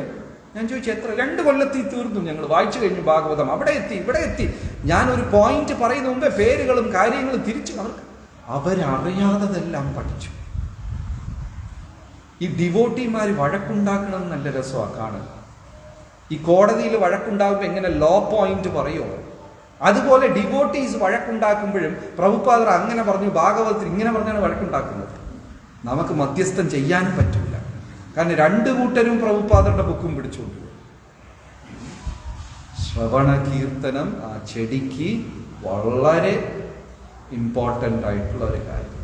ഓക്കെ, ഇനി അടുത്തത് ഏതൊക്കെയാണ്? സോയിൽ. ഇതാണ് ഒരു നമ്മൾ വിശകലനം ചെയ്യേണ്ട ഒരു കാര്യം. മണ്ണും വളവും. ബോറടിക്കുന്ന, ഉറക്കം വരുന്നോ? ഇല്ല.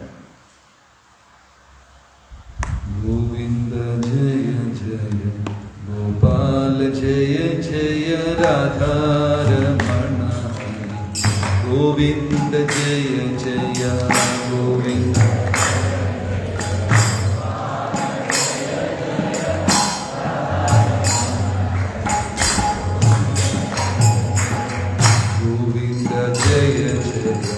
गोपाल जय जय राधारमण गोविंद जय जय गोविंद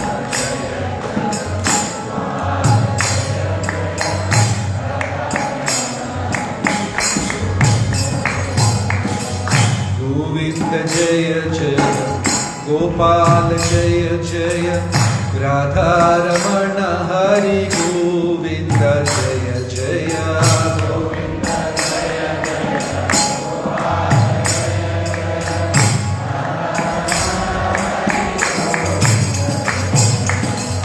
गोविंद जय जय गोपाल जय जय राधारमण हरि गोविंद जय जय गोविंद जय जय गोपाल जय जय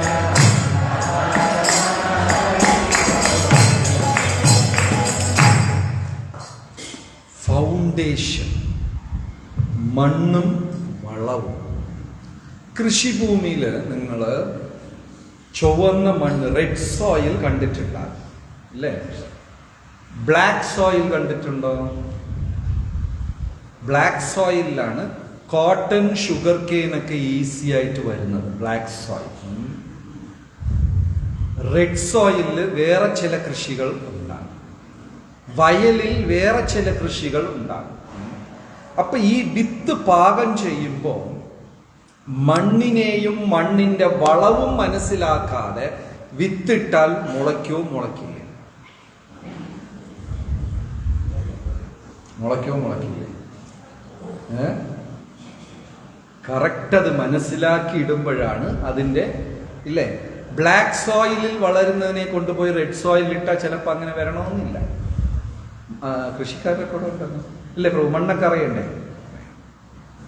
ഭഗവത്ഗീതയുടെ basic question, first lesson of Bhagavad Gita, ഭഗവത്ഗീതയുടെ ആദ്യത്തെ പാഠം എന്താണ്?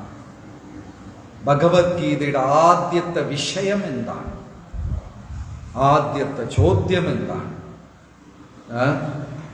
ഞാൻ ആരാണ്? ഞാൻ ആത്മ. ഇതാണ് ഗീതയുടെ ആദ്യത്തെ പാഠം. ഞാൻ ഈ ശരീരമല്ല, ആത്മാവ്. ഇത് എല്ലാവരും മനസ്സിലാക്കി കഴിഞ്ഞു. സാക്ഷാത്കരിച്ചിട്ടുണ്ടാവില്ല, പക്ഷെ മനസ്സിലാക്കിയിട്ടുണ്ട് നമ്മളെല്ലാവരും. നമ്മൾ സാക്ഷാത്കരിച്ചില്ല. പക്ഷെ ഭക്തി വരണമെങ്കിൽ ഈ ചോദ്യത്തിന്റെ ഫർദർ എക്സ്റ്റൻഷനും കൂടെ നമ്മൾ മനസ്സിലാക്കിയിരിക്കണം, അല്ലാതെ ഭക്തി ഉണ്ടാവില്ല. ചിലര് പറയും ശരീരം മായയാണെന്ന് പറയും. എന്നാൽ ഈ ശരീരമില്ലാതെ നമുക്ക് വൈകുണ്ഠത്തേക്ക് പോകാൻ പറ്റുമോ? സാധിക്കോ? ഇത് ഉണ്ടെങ്കിൽ മാത്രമേ ഇവിടെ സേവനം ചെയ്തിട്ട് ഈ ശരീരമാണ് ഈ ആത്മാവിനെ അവിടെ എത്തിക്കുന്നത്. പിന്നെ ആത്മാവ് അങ്ങ് പോയിക്കോളും. അതേപോലെ ഞാൻ ആരാണ് എന്ന് പൂർണ്ണമായി നമുക്ക് തിരിച്ചറിവുണ്ടായി കഴിഞ്ഞാൽ പിന്നെ എനിക്ക് ഭഗവാന്റെ അടുത്ത് മനോഹരമായ ഒരു ബന്ധം സ്ഥാപിക്കാൻ പറ്റും. ആ ഞാൻ ആരാണ് എന്ന് തിരിച്ചറിയണം. ആ തിരിച്ചറിയലിന്റെ എക്സ്റ്റൻഷനാണ് വർണ്ണ ആശ്രമം. 4 വർണ്ണങ്ങളും 4 ആശ്രമങ്ങളും. മനമോഹിനി, 4 വർണ്ണവും 4 ആശ്രമം. ഏതൊക്കെയാണ് 4 വർണ്ണം? ബ്രാഹ്മണൻ, ക്ഷത്രിയൻ, വൈശ്യൻ, ശൂദ്രൻ. ആശ്രമം 4: ബ്രഹ്മചാരി, ഗൃഹസ്ഥൻ, വാനപ്രസ്ഥി, സന്യാസി. ഇത് 4-ൽ ഞാൻ ഏത് വർണ്ണത്തിലാണ്, ഏത് ആശ്രമത്തിലാണ് എന്നുള്ളത് തിരിച്ചറിയുക. എൻ്റെ കോൺസ്റ്റിറ്റ്യൂഷണൽ 4 വർണ്ണവും 4 ആശ്രമവും എൻ്റെ കോൺസ്റ്റിറ്റ്യൂഷണൽ. ഇത് ഞാൻ പറയുമ്പോൾ ഞാൻ കല്യാണം കഴിഞ്ഞാളാ, അതുകൊണ്ട് ഗൃഹസ്ഥനാണ്. ഞാൻ ദിവസം ജോലിക്ക് പോകണം, അതുകൊണ്ട് വൈശ്യനാണ്. അങ്ങനെ അല്ല. ഒന്നും കൂടെ ആഴത്തിൽ ഇറങ്ങി ഇതിനൊരു ആൻസർ കണ്ടുപിടിക്കണം. എനിക്ക് എതിലാണ് താല്പര്യം? എൻ്റെ വർണ്ണം എന്താണ്? ഞാൻ പെട്ടെന്ന് ദേഷ്യം വരുന്ന ആളാണ്, എല്ലാവരുടെ അടുത്തും വഴക്കിന് പോകുന്ന ആളാണ്, എതിർക്കുന്ന ആളാണ്, അല്ല ശാന്തനാണ്. എനിക്ക് എപ്പോഴും ഓട്ടോമാറ്റിക്കലി ഒരു സ്ഥലത്ത് പോകുമ്പോഴും 10 പേരെ വിളിച്ചുകൊണ്ട് പോകുക, അല്ല അവരെ നയിക്കുക, അവരെ സംരക്ഷിക്കുക എന്നുള്ളൊരു ഫീലിംഗ് ആണോ എനിക്ക് എപ്പോഴും ഉള്ളത്? അല്ല, ഓ ഞാനായിട്ട് ഒന്നും ചെയ്യില്ല, ആരെങ്കിലും എന്തെങ്കിലും പറഞ്ഞാൽ അത് കൃത്യമായിട്ട് ചെയ്യും, ഞാൻ മുൻകൈ എടുക്കില്ല. എൻ്റെ ഗുണങ്ങളെ ഞാൻ ആഴത്തിൽ തിരിച്ചറിയണം. എന്നാൽ മാത്രമേ എൻ്റെ വർണ്ണം ഞാൻ കണ്ടുപിടിക്കാൻ പറ്റുള്ളൂ. എന്ത് സംഭവിച്ചാലും ഭഗവാനെ ആശ്രയിച്ചിട്ട് ഭയങ്കരമായ പ്രക്ഷോഭം, പ്രകോപങ്ങളും ഇമോഷൻസിന് ആളാവാതെ കുറച്ച് ശാന്ത. എന്നാൽ അയാൾ ബ്രാഹ്മണൻ. ഇത് പറയുമ്പോൾ ബ്രാഹ്മണ ദീക്ഷ എടുത്തവരെല്ലാം ബ്രാഹ്മണരല്ല. അവരെ നമ്മൾ ആ നിലയിലേക്ക് ഉയർത്താൻ ശ്രമിക്കാൻ. ചിലരെത്തി, ചിലരെത്തിയിട്ടില്ല.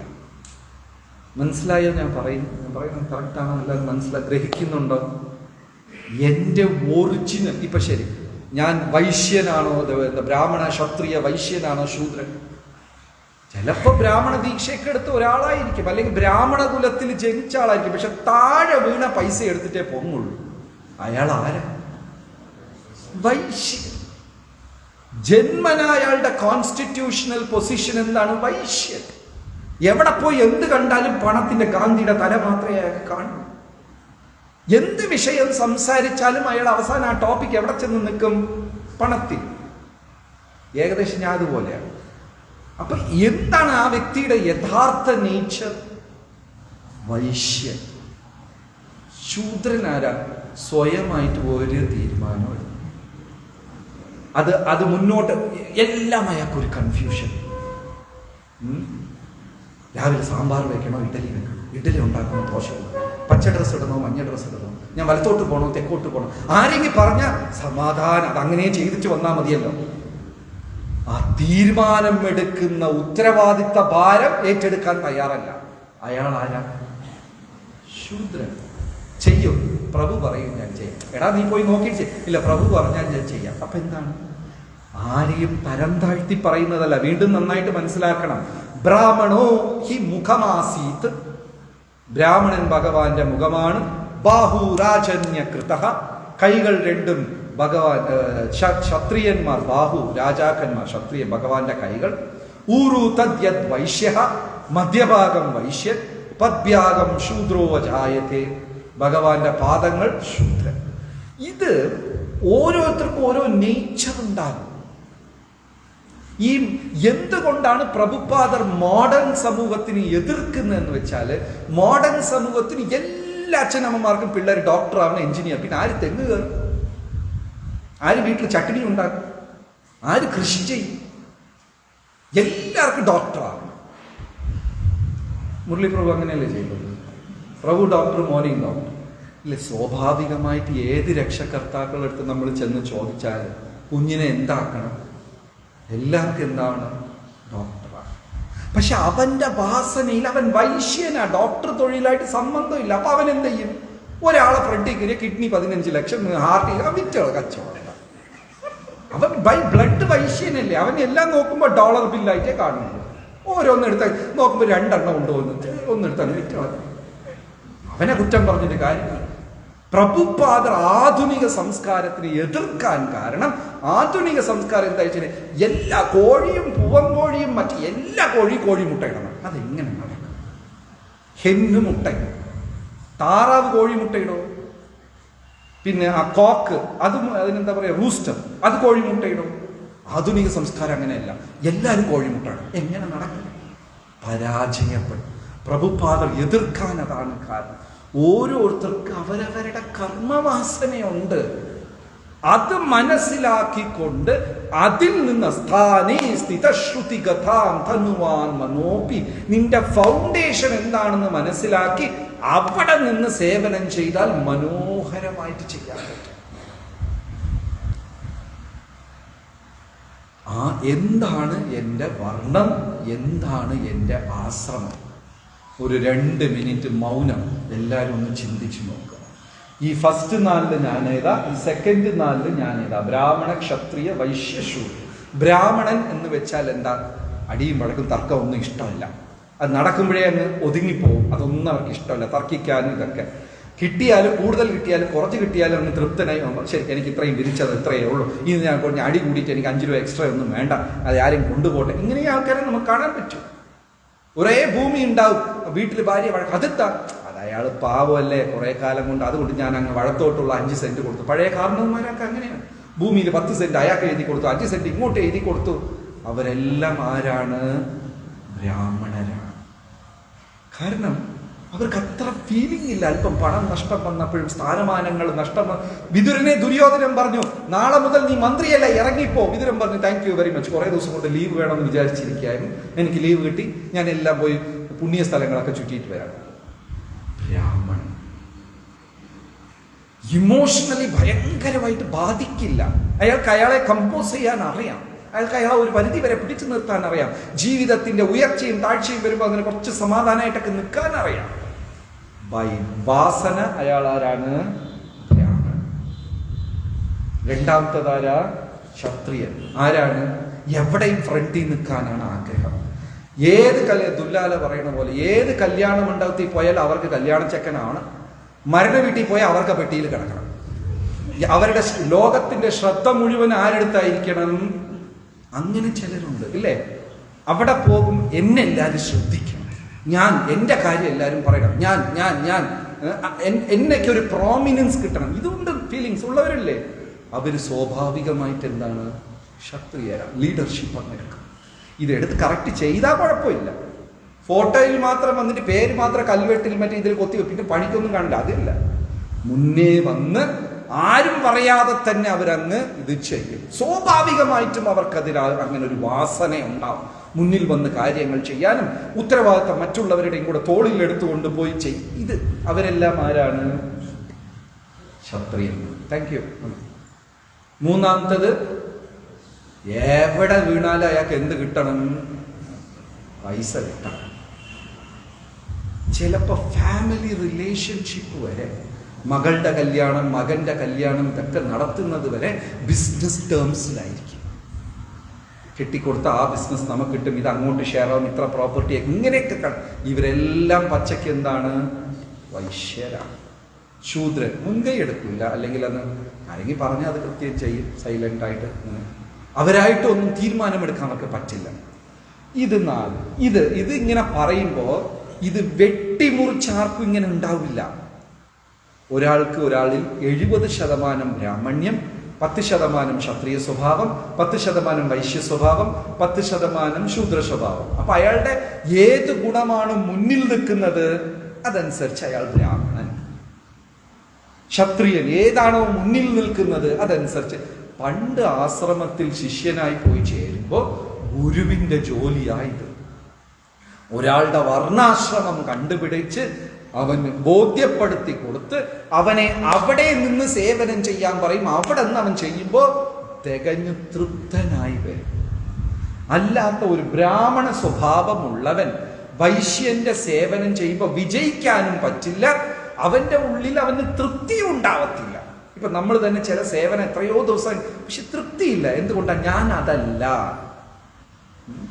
ഇപ്പൊ ദിവസം കൃഷ്ണസേവ പ്രഭുവിനെ ഞാൻ പിടിച്ചിട്ട് അടുക്കളയിലുള്ള പാത്രം എല്ലാം കഴിയും.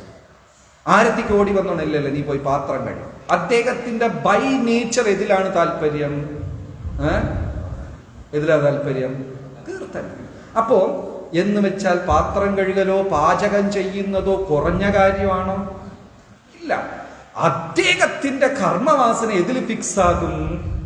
കീർത്തനത്തിൽ ഫിക്സ് ആകും. അത് ചെയ്യുമ്പോൾ അവർക്ക് 100% തൃപ്തി. ഇപ്പോ നമ്മുടെ ഒരു ഫെസ്റ്റിവൽ നടക്കുമ്പോൾ തന്നെ 5 പേര് 5 രീതിയിലാണ് അതിനെ വിലയിരുത്തുന്നത്. ചില ചാപ്പാട്ട് പ്രിയന്മാര് ബ്രഹ്മോത്സവം എങ്ങനെയായിരുന്നു? അവരെത് വെച്ചാ വിലയിരുത്തുന്നത്? എന്തൊക്കെ പ്രസാദം വിളമ്പി, അവർക്കത് കിട്ടിയോ? അവർക്ക് കിട്ടിയിരുന്നു, അവരെ കൂടെ വന്നവർക്ക് കിട്ടി, പ്രസാദം 10 ബക്കറ്റിൽ നിറഞ്ഞിരുന്നു. ഉഗ്രം ബ്രഹ്മോത്സവമായിരുന്നു അല്ലേ? ആ ശ്ലോകമുണ്ട്, ഞാൻ ലോകത്തിനെ എന്റെ കണ്ണിൽ കൂടെ കാണും. അതെന്താ ശ്ലോകം? മറന്നുപോയി. ആത്മവൻ മന്യത്തെ ജഗത്. അപ്പൊ പുള്ളിയുടെ കാഴ്ചപ്പാട് ഫുഡാണ്. അപ്പൊ ബ്രഹ്മോത്സവം വിജയിച്ചോ? പ്രസാദം വിജയിച്ച ബ്രഹ്മോത്സവം. ചിലർ കീർത്തനീയ, കീർത്തൻ കീർത്തൻ കീർത്തൻ കീർത്തൻ. അവര് പരിപാടി എങ്ങനെ വിജയിച്ചു നോക്കും? കീർത്തൻ. ഞാൻ എങ്ങനെ വിജയിച്ചാന്ന് നോക്കോ? ചിലവിനുള്ള കാശ് കിട്ടിയ എക്സ്ട്രാ വല്ല ബാങ്കിലുണ്ടോ? പരിപാടി വിജയിച്ചു. ഓരോരുത്തരും അവരവരുടെ കണ്ണിൽ കൂടെയാണ് അതിനെ വിലയിരുത്തുന്നത്. അപ്പൊ അവിടെ കർമ്മവാസന മുന്നോട്ട് വരുന്നുണ്ടാ? അത് മനസ്സിലാക്കിക്കൊണ്ട് തിരിച്ചറിവുണ്ടാകണം. ഈ 4ൽ ഞാൻ ആരാണ്? ഇത് 4ൽ ഞാൻ ആരാണ്? ബ്രഹ്മചാരിയാണോ? കല്യാണം കഴിച്ചവരെല്ലാം ഗൃഹസ്ഥരല്ല, കല്യാണം കഴിക്കാത്തവരെല്ലാം ബ്രഹ്മചാരികളുമല്ല. മനസ്സിലായില്ലേ? കല്യാണം കഴിച്ച ഗൃഹസ്ഥൻ. പക്ഷെ കുടുംബത്തിന് എത്ര പറഞ്ഞാലും വീട്ടുകാര്യം നോക്കൂല. അമ്പലമേ ശരണം എന്ന് പറഞ്ഞിരിക്കുന്നു. അപ്പൊ അയാൾ ഗൃഹസ്ഥനാണോ? ഗൃഹസ്ഥനാണോ? അല്ല. പക്ഷെ ആശ്രമത്തിൽ ബ്രഹ്മചാരിയായി ജീവിക്കണോ? ദിവസം ഉച്ചയ്ക്ക് വൈകുന്നേരം കഴിക്കാൻ ഓരോ മാതാജിമാരുടെ വീട്ടിൽ പോകുന്നു. അയാൾ ബ്രഹ്മചാരിയാണ്? ഇല്ല. മനസ്സിലായില്ലേ? ആ കോൺസ്റ്റിറ്റ്യൂഷണൽ പൊസിഷൻ എന്താണ് എൻ്റെ, അതിന് നല്ല ഒരു ബോധ്യമുണ്ടാകണം. അത് ഉണ്ടായിക്കഴിഞ്ഞ് അത് മനസ്സിലാക്കി നമ്മൾ സേവനം ചെയ്യുമ്പോൾ സേവനം വിജയിക്കും, അതിൽ തൃപ്തികരമായി മുന്നോട്ട് പോവുകയും ചെയ്യും. രാഘവേന്ദ്ര സ്വാമികൾക്ക് ഒരു പരമശിഷ്യനുണ്ടായിരുന്നു.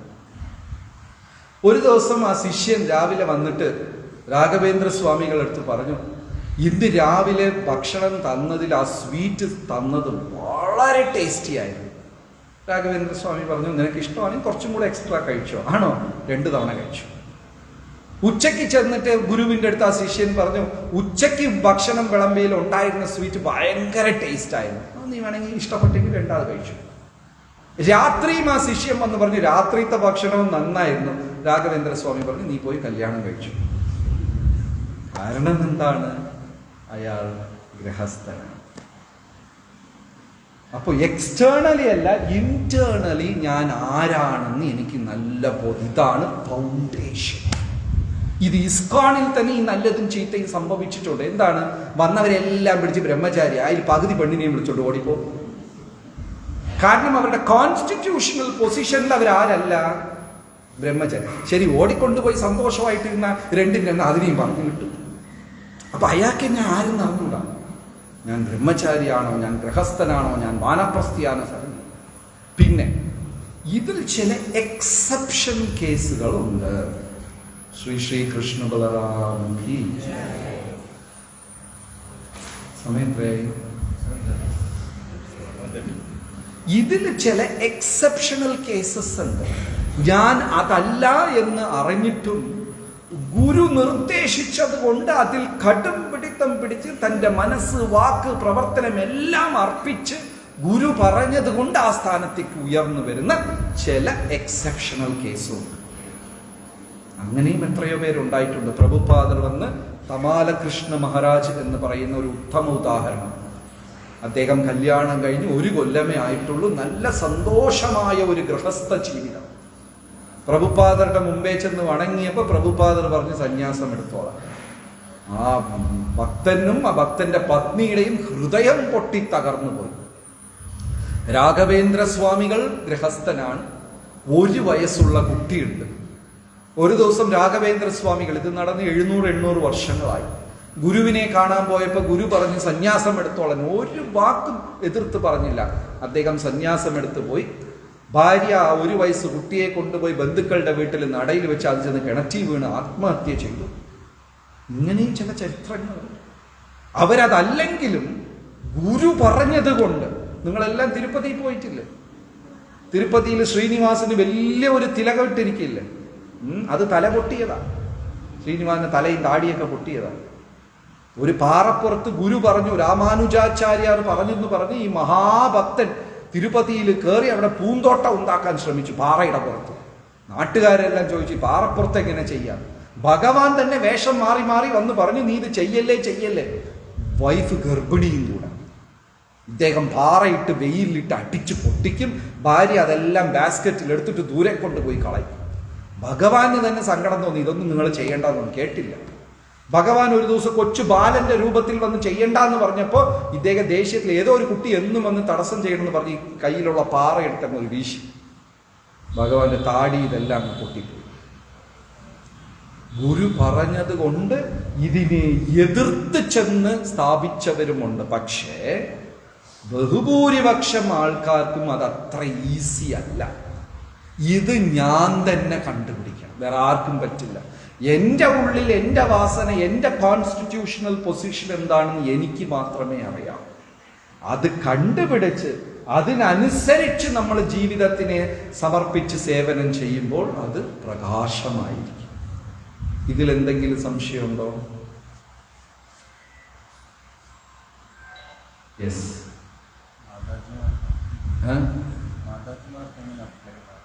അത് എക്സ്ട്രാ പ്രശ്നമുണ്ട്. നമ്മൾ പ്രിൻസിപ്പിൾ പറയും, ഇവിടെ നിന്ന് ഇങ്ങനെ പോയ ബാലരാമപുരം എത്തും, പോകേണ്ടത് അവരാണ്. എല്ലാവരും വിചാരിച്ചിരിക്കുന്നു ഗൃഹസ്ഥരാണെന്ന്. മാതാജിമാർക്ക് വന്നിട്ട് പ്രത്യേകിച്ച് വർണ്ണവും ആശ്രമവും ഇല്ല. വർണ്ണാശ്രമങ്ങൾ പുരുഷന്മാർക്ക് മാത്രമാണ്. എന്തുകൊണ്ട് സ്ത്രീകൾക്ക് വർണ്ണാശ്രമം ഇല്ല എന്ന് വെച്ചാൽ, ബ്രാഹ്മണനെ വിവാഹം ചെയ്താൽ ആ സ്ത്രീ ബ്രാഹ്മണി, ക്ഷത്രിയനെ വിവാഹം ചെയ്യുമ്പോൾ ആ സ്ത്രീ ക്ഷത്രിയ സ്ത്രീ, വൈശ്യനെ വിവാഹം ചെയ്യുമ്പോൾ ഓട്ടോമാറ്റിക്കലി വൈശ്യൻ. കാരണം ഇവർ രണ്ടുപേരുടെയും കർമ്മം, independent ladies, single parent, single ladies, ഇതൊക്കെ ഇന്ന് കാലത്താണ് വന്നത്.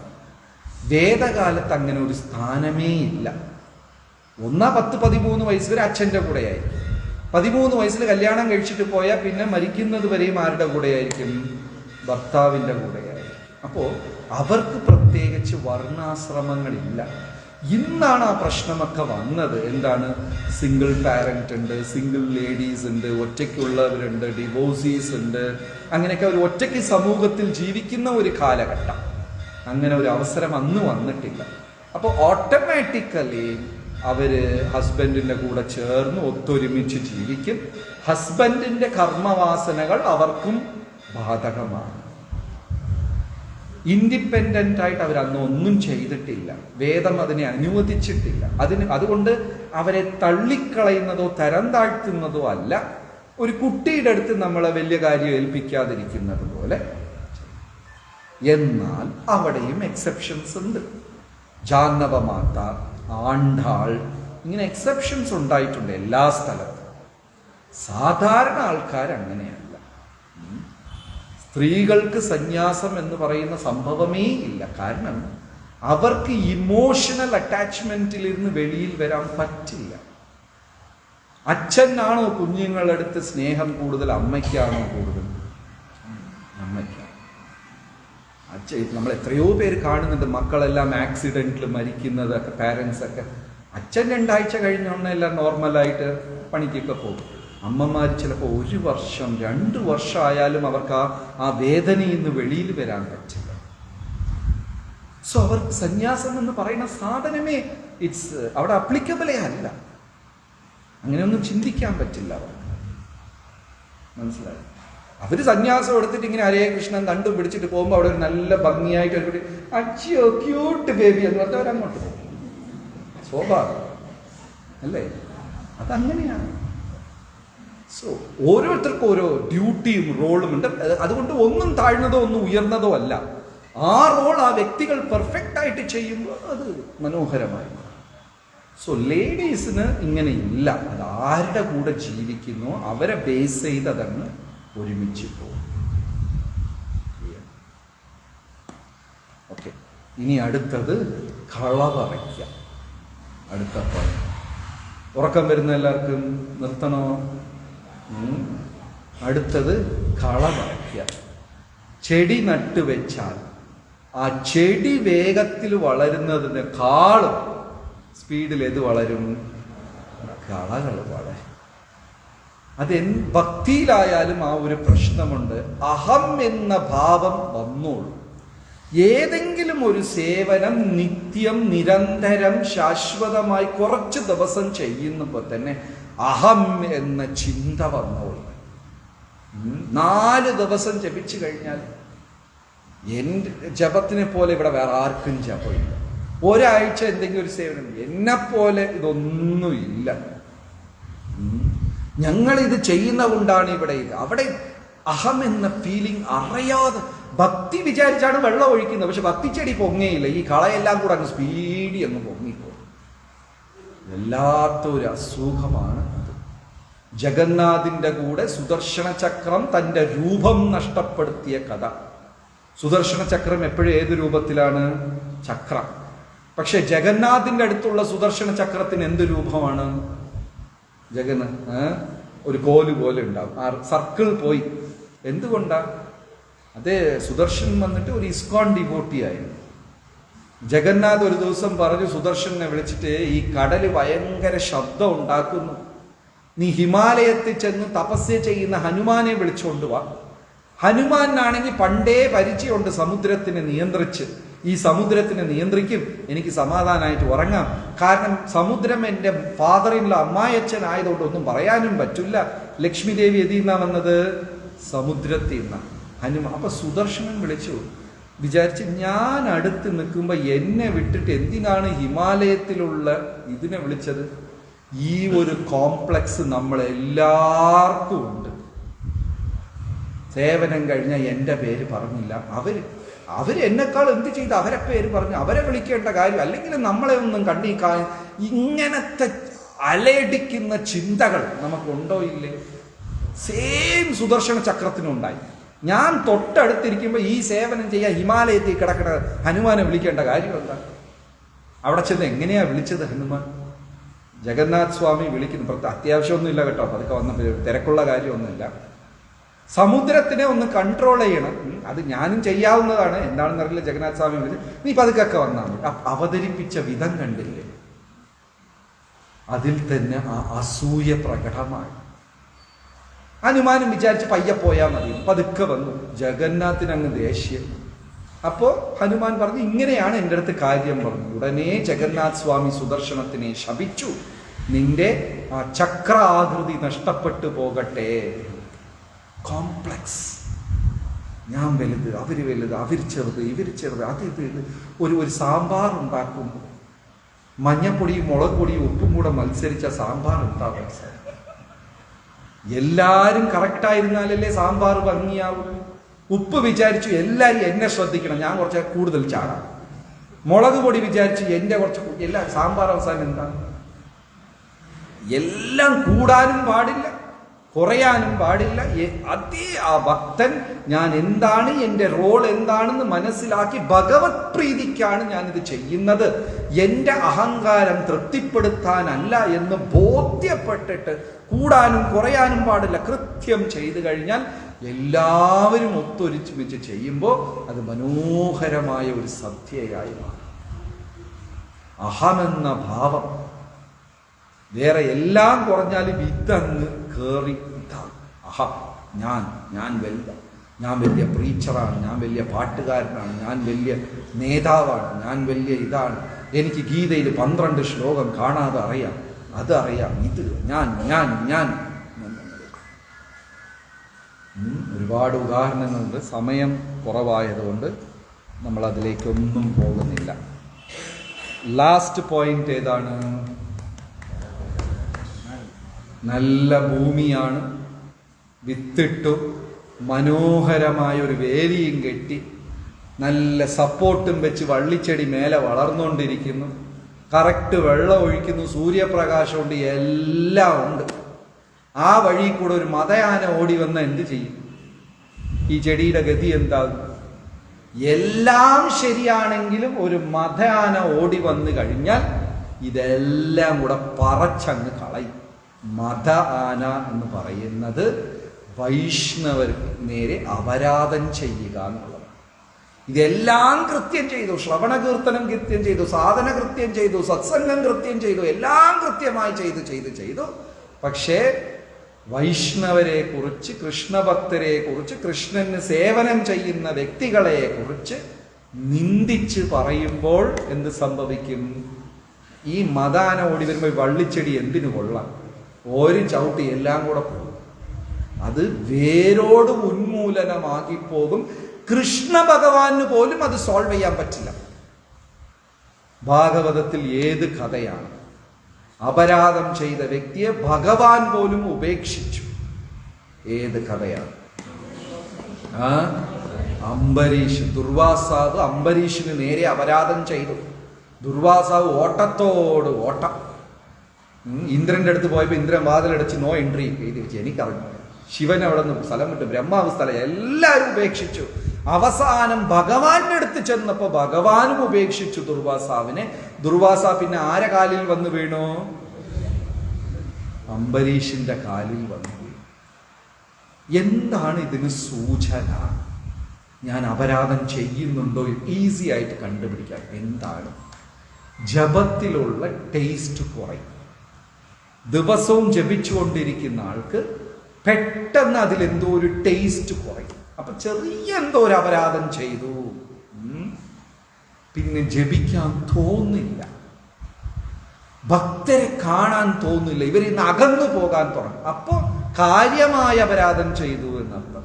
നമുക്ക് തന്നെ കണ്ടുപിടിക്കാം, ടേസ്റ്റ് കുറയുന്നു, അപ്പോൾ ചെറിയ എന്തോ അപരാധം ചെയ്തു ജപിക്കുന്നത്. മനസ്സ് ജപിക്കാൻ അനുവദിക്കുന്നില്ല. വേണ്ട വേണ്ട, ഒരു 4 ദിവസം കഴിഞ്ഞ് പിന്നെ അടുത്ത ആഴ്ച ആവട്ടെ. ജപത്തിലിരുന്ന് നമ്മളെ മനസ്സ് അകറ്റുന്നു. വൈഷ്ണവരെ ഗ്രൂപ്പിൽ നിന്ന് നമ്മളെ പിരിച്ചു മാറ്റും. അങ്ങോട്ട് പോവാൻ നമ്മളെ അനുവദിക്കുന്നില്ല. കുറച്ച് ദിവസം മാറി നിൽക്കാം, അല്ല ഒരാഴ്ച സത്സംഗം, അല്ലെങ്കിൽ 15 ദിവസം ഡിവോട്ടീസിനെ കണ്ടില്ല, 2 മാസമായിട്ട് ഡിവോട്ടീസ് ഇന്ന് അകന്നു നിൽക്കുന്നു, പിരിഞ്ഞു നിൽക്കുന്നു. കാര്യമായ അപരാധം. ക്ലിയറായോ? ഇത് ശ്രീരാമൻ സീതയെടുത്തും പറഞ്ഞു, നീ ലക്ഷ്മണന് നേരെ അപരാധം ചെയ്തത് കൊണ്ടാണ് നിന്നെ രാവണൻ എൻ്റെ ശരണത്തിലിരുന്ന് തട്ടിക്കൊണ്ടുപോയത്. അല്ലെങ്കിൽ സീതയെ രാമനിലിരുന്ന് പിരിക്കാൻ ഒരു ശക്തി പ്രപഞ്ചത്തിൽ ഉണ്ടാവുകയില്ല. ആർക്കും തന്നെ സീതാദേവിയെ രാമനിലിരുന്ന് പിരിക്കാൻ പറ്റില്ല. സീതാദേവിയെ രാമനിലിരുന്ന് പിരിക്കാനുള്ള കഴിവ് രാവണന് കിട്ടിയത് എപ്പോഴാണ്? സീതാദേവി ലക്ഷ്മണനെ കുറിച്ച് മോശമായ ഒരു കാര്യം പറഞ്ഞു. അത് നിങ്ങൾക്കറിയാം. ആ മാനിന്റെ പുറകെ രാമൻ പോയ സമയത്ത് സീത ഒരു വാക്ക് പറഞ്ഞു. ആ വാക്കാണ്, ആ അപരാധമാണ് എന്ത് ചെയ്തത്? സീതയെ രാമനിൽ ഇരുന്ന് പിരിച്ചത്. ഈ ഉദാഹരണം ചൈതന്യ മഹാപ്രഭു സ്വന്തം അമ്മയായ സച്ചി മാതാവിൻ്റെ അടുത്ത് പറഞ്ഞു. എല്ലാവരും വന്ന് മഹാപ്രഭു എടുത്ത് ചോദിച്ചു, എനിക്ക് ഈ ജന്മത്തിൽ മോക്ഷം കിട്ടോ? മഹാപ്രഭു ചിരിച്ചോണ്ട് പറഞ്ഞു, നിനക്ക് ഇപ്പൊ കിട്ടും, നിനക്ക് നാളെ കിട്ടും, നിനക്ക് കൃഷ്ണപ്രേമം കിട്ടും. നിന്റെ പേര് പറഞ്ഞാൽ തന്നെ നാട്ടുകാർക്കെല്ലാം കൃഷ്ണപ്രേമം കിട്ടും. ഒരു ഭക്തന്റെ അടുത്ത് പറഞ്ഞു, നിന്നെ സ്മരിച്ചാൽ തന്നെ എല്ലാവർക്കും പ്രേമം കിട്ടും. എല്ലാവരും സന്തോഷത്തിൽ ഹരി ഹരി ഹരി ഹരി എന്ന് ഉറക്കെ വിളിക്കുക. എല്ലാവരും വന്ന് ചോദിക്കുന്നുണ്ട് മഹാപ്രഭുവിൻ്റെ അടുത്ത്. അപ്പൊ ഒരാൾ ചോദിച്ചു, മഹാപ്രഭുയുടെ അമ്മയ്ക്ക് എപ്പോൾ മോക്ഷം കിട്ടും? മഹാപ്രഭു പറഞ്ഞു, എൻ്റെ അമ്മയ്ക്ക് കിട്ടേയില്ല. എല്ലാവരും അത്ഭുതചകിതരായി. മഹാപ്രഭുയുടെ അമ്മ സച്ചി മാതാവിന് കിട്ടില്ല. എന്തുകൊണ്ടാണ്? എൻ്റെ അമ്മ വർഷങ്ങൾക്ക് മുമ്പ് അദ്വൈതാചാര്യരെ കുറിച്ച് മോശമായ ഒരു വാക്ക് പറഞ്ഞു. എന്താണ്? അന്ന് ചൈതന്യ മഹാപ്രഭു ജനിച്ചിട്ട് പോലും ഇല്ല. ചൈതന്യ മഹാപ്രഭുയുടെ മൂത്ത ചേട്ടൻ ജനിച്ചിട്ടുണ്ട്, വിശ്വരൂപൻ. ഈ വിശ്വരൂപൻ എന്നും അദ്വൈതാചാര്യയുടെ വീട്ടിൽ പോകും. അദ്വൈതാചാര്യ മഹാപണ്ഡിതനാണ്. അത് കേട്ടിട്ട് കേട്ടിട്ട് കേട്ടിട്ട് അദ്ദേഹത്തിന് ഭൗതിക ലോകത്തിലുള്ള താല്പര്യങ്ങൾ കുറഞ്ഞുകൊണ്ടിരുന്നു. ആർക്ക്? വിശ്വരൂപൻ. അപ്പൊ അദ്ദേഹം വീട്ടിൽ വന്നിട്ട് എന്നും സന്യാസത്തിനെ കുറിച്ച് സംസാരിക്കും. അങ്ങനെ ഒരു ദിവസം അദ്ദേഹം വീട് വിട്ടു പോവുകയും ചെയ്തു. മഹാപ്രഭുവും സന്യാസത്തിനെ കുറിച്ചൊക്കെ സംസാരിച്ച് തുടങ്ങിയപ്പോൾ അമ്മ ദേഷ്യത്തിൽ പറഞ്ഞു, എല്ലാം ഈ അദ്വൈതാചാര്യരുടെ സംഘം കൊണ്ടാണ് നിങ്ങളെങ്ങനെ ആയിപ്പോയത് എന്ന് ഒരു വാക്ക് പറഞ്ഞു. അദ്വൈതാചാര്യരെ കുറിച്ച് മോശമായി. ഇപ്പൊ നമ്മളെടുത്തും പറയും ആൾക്കാരൊക്കെ, എന്നും കുട്ടികളെ അമ്പലത്തിൽ അയക്കല്ലേ, അവരെല്ലാം അങ്ങ് അന്തേവാസികളായി പോകും, വീട്ടിൽ കിട്ടും, അങ്ങനെയൊക്കെ ചിലരൊക്കെ പറഞ്ഞു പേടിക്കും.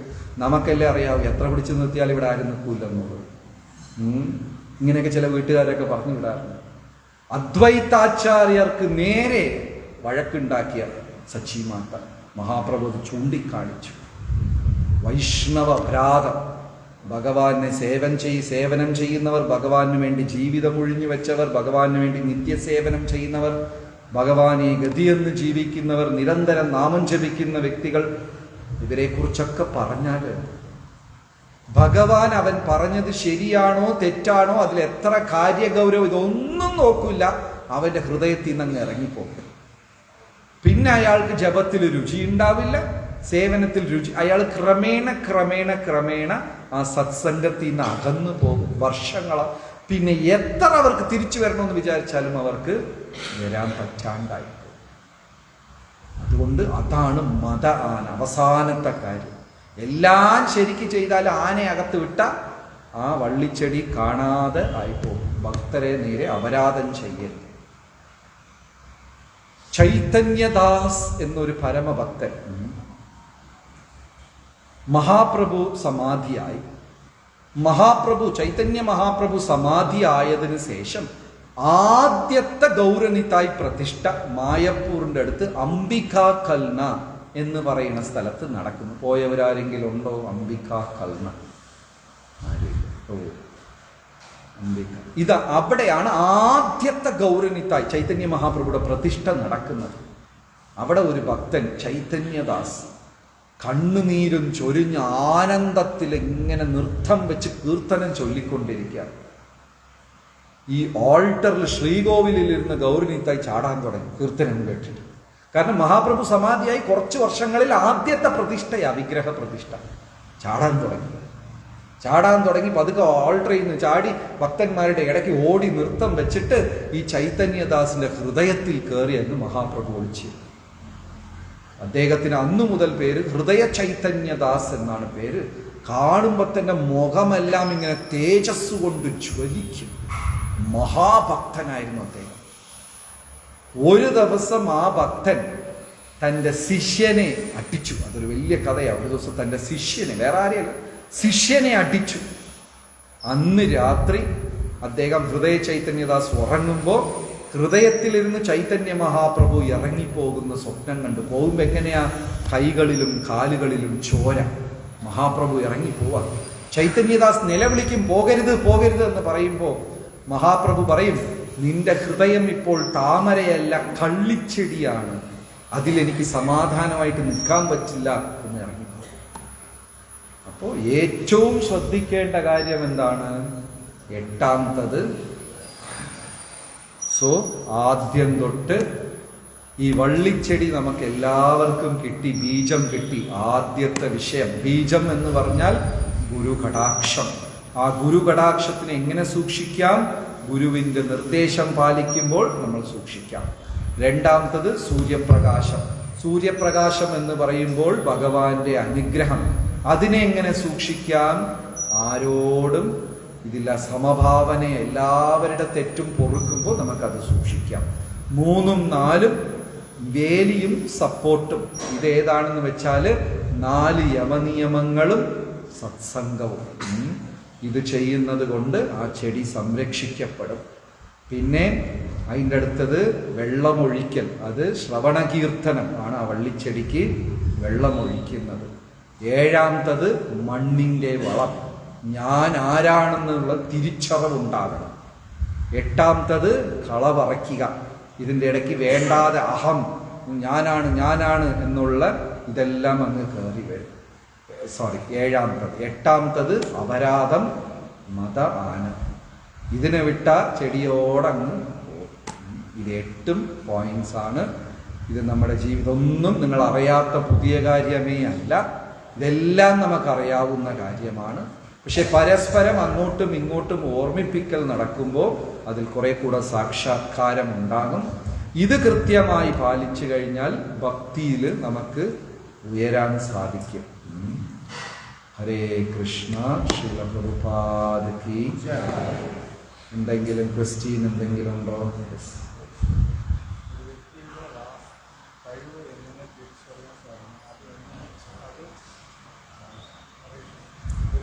വ്യക്തിയുടെ വർണ്ണാശ്രമം എങ്ങനെ തിരിച്ചറിയും?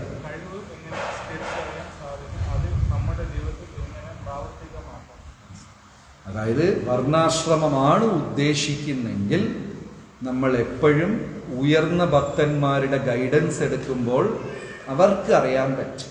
ഇപ്പം നമുക്കറിയാൻ പറ്റും ഒരു പ്രഭു ഏത് സർവീസിലും എടുക്കാനാണ്, ഏത് സർവീസ് ആ പ്രഭുവിന് ചെയ്യാൻ പറ്റില്ല, ഏത് ഏൽപ്പിച്ച അയാൾ പൊളാക്കും, ഏത് ചെയ്താൽ ഇങ്ങനെയൊക്കെ അറിയാൻ പറ്റും. അപ്പോൾ ഉയർന്ന ഭക്തന്മാർക്ക് നമ്മളെക്കുറിച്ച് ഒരിക്കലും നമുക്കറിയാൻ പറ്റില്ല. അത് ഈ ലോകത്തിൻ്റെ ഒരു സിദ്ധാന്തമാണ്. ദൈവം കണ്ണാടി എന്ന് പറയുന്ന ഒരു സാധനത്തിനെ ഉണ്ടാക്കിയില്ലായിരുന്നെങ്കിൽ നമുക്കാർക്കും തന്നെ നമ്മുടെ മുഖം എങ്ങനെ ഉണ്ടാവും എന്ന് അറിയില്ലായിരുന്നു. നമ്മളെല്ലാവരും മുഖവും കാണും, പക്ഷെ നമ്മുടെ മുഖം കാണാൻ പറ്റുമോ? ആ കണ്ണാടിയാണ് കൂടെയുള്ള വൈഷ്ണവർ നമ്മളെ കറക്റ്റ് നമുക്ക് കാണിച്ചു തരും. ചിലപ്പോൾ ഇഷ്ടമില്ലെങ്കിലും ഇല്ലേ, മുഖം നന്നായില്ലെങ്കിൽ കണ്ണാടിയെ കുറ്റം പറഞ്ഞിട്ടൊക്കെ കാര്യമുണ്ടോ?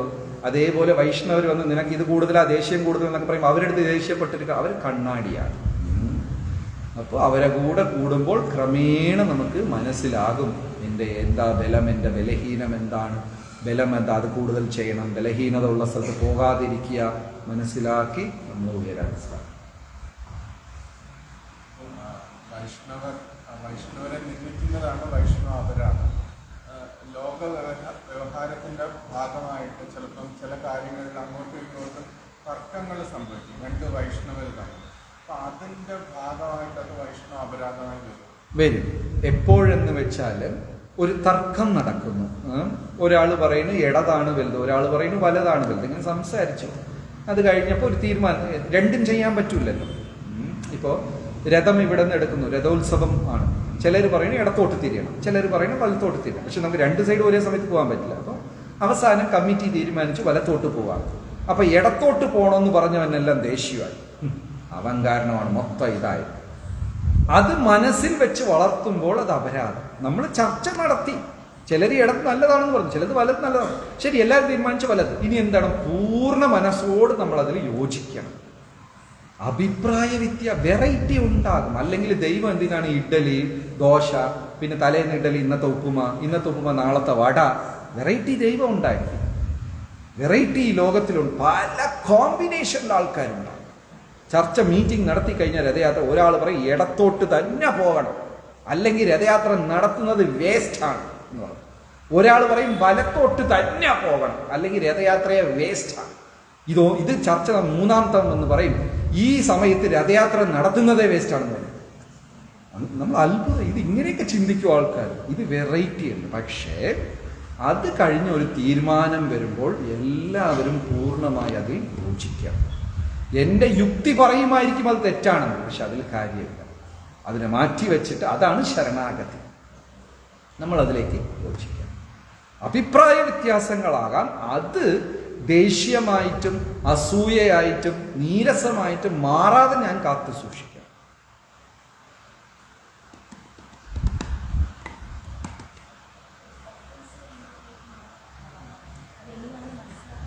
ഒഫൻസ്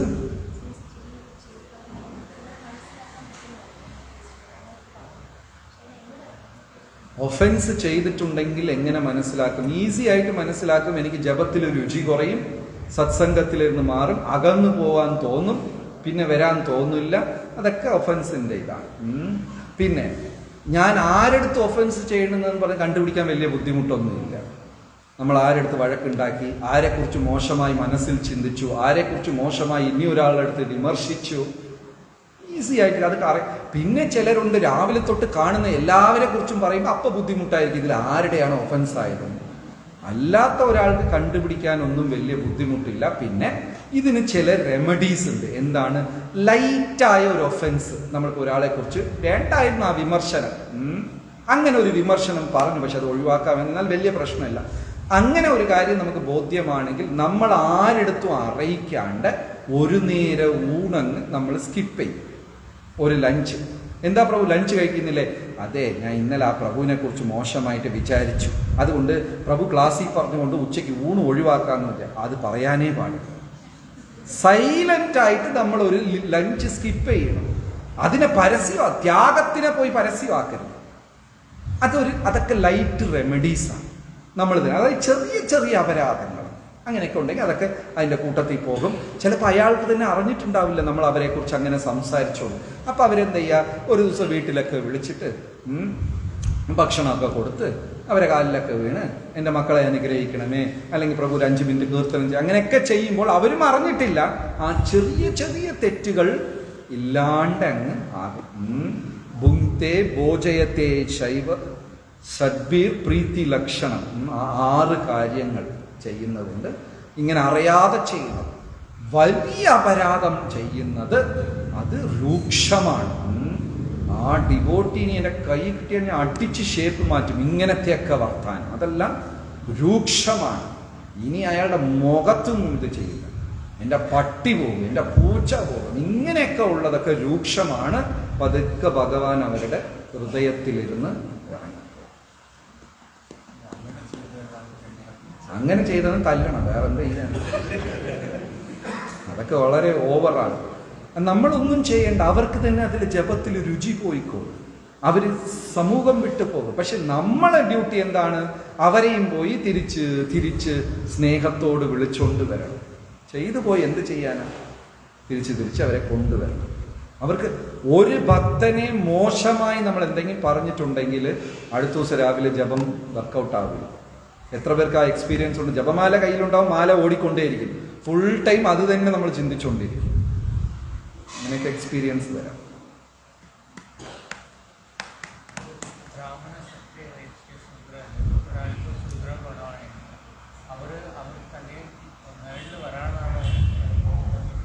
അതാണ് ഞാൻ വീണ്ടും പറയുന്നത്, ഇതിൽ ആരും ഉയർന്നവരുമല്ല, ആരും താഴ്ന്നവരും അല്ല. ഭഗവാൻ അങ്ങനെ ശൂദ്രൻ എന്ന് പറഞ്ഞാൽ ഇന്നത്തെ ഒരു അണ്ടർസ്റ്റാൻഡിങ് അവൻ താഴ്ന്നവനാണെന്ന്. അങ്ങനെയല്ല, ഇല്ലേ?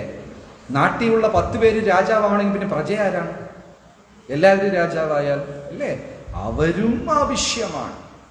ഇപ്പോ ഗോപികമാരിൽ 2 പേരാണ് മെയിനായിട്ട് നിന്നത്, ലളിത വിശാഖ. പിന്നെ ഒരു 6 പേരും കൂടെ നിന്നു. ബാക്കി എല്ലാവരും സൈലന്റ് സപ്പോർട്ടേഴ്സാണ്. രാധാറാണിക്ക് എന്ത് ഇഷ്ടം അത് കണ്ടറിഞ്ഞ് ചെയ്തുകൊണ്ടേയിരിക്കും. അപ്പൊ അവരെ പോയി നമ്മൾ ശൂദ്ര ഗോപീസ് എന്ന് പറയാൻ പറ്റുമോ? ഇതിൽ ഉയർന്നതോ താഴ്ന്നതോ ഒന്നുമില്ല. ആഹാ, അപ്പൊ ഞാൻ ശൂദ്രനാണ്, ഇനി എനിക്ക് ബ്രാഹ്മണൻ എന്നല്ല. ജന്മനാ ഓരോരുത്തർക്കും അങ്ങനെ തന്നിട്ടുണ്ട്. ഇപ്പൊ ഞാൻ വെളുക്കണമെന്ന് വിചാരിക്കണ പോലെ നടക്കാത്ത കാര്യം. അത് അവരുടെ കോൺസ്റ്റിറ്റ്യൂഷണൽ പൊസിഷനാണ്. അതിന് മേലെയും താഴെയും ഒന്നും കൊണ്ടുവരണ്ട. ഞാൻ കുറെ കണ്ടുപിടിച്ച് എനിക്ക് മനസ്സിലായി ഞാൻ ഇവിടെ, ഞാൻ അങ്ങോട്ടും പോകില്ല ഇങ്ങോട്ടും പോകില്ല. നമുക്കറിയാം, അത് സമ്മതിക്കുന്നതാണ് വിനയത്വം. നമ്മൾ എന്തിനാ ഇതാണ് വലുതെന്ന് വിചാരിച്ച് അതിൽ പോവാൻ ശ്രമിക്കണം? പൂവൻ കോഴിയെ മുട്ടയിടാന്ന് പറഞ്ഞാൽ എങ്ങനെ മുട്ടയിടും? എന്തിനാണ് ടൈം വേസ്റ്റ് ചെയ്യണേ? ഞാൻ എൻ്റെ റോള് ഭംഗിയായി ചെയ്താൽ പോരെ, ഭഗവാൻ ഇഷ്ടപ്പെടില്ലേ? ഗീതയിൽ കൃഷ്ണ ഭഗവാൻ ക്ലിയർ ആയിട്ട് പറയുന്നുണ്ട്, അവനവന്റെ അടുപ്പ് കത്തിക്കുന്നവനാണ് എനിക്കിഷ്ടം. 6-ാം അധ്യായത്തിൽ ഏത് ശ്ലോകമാണ്?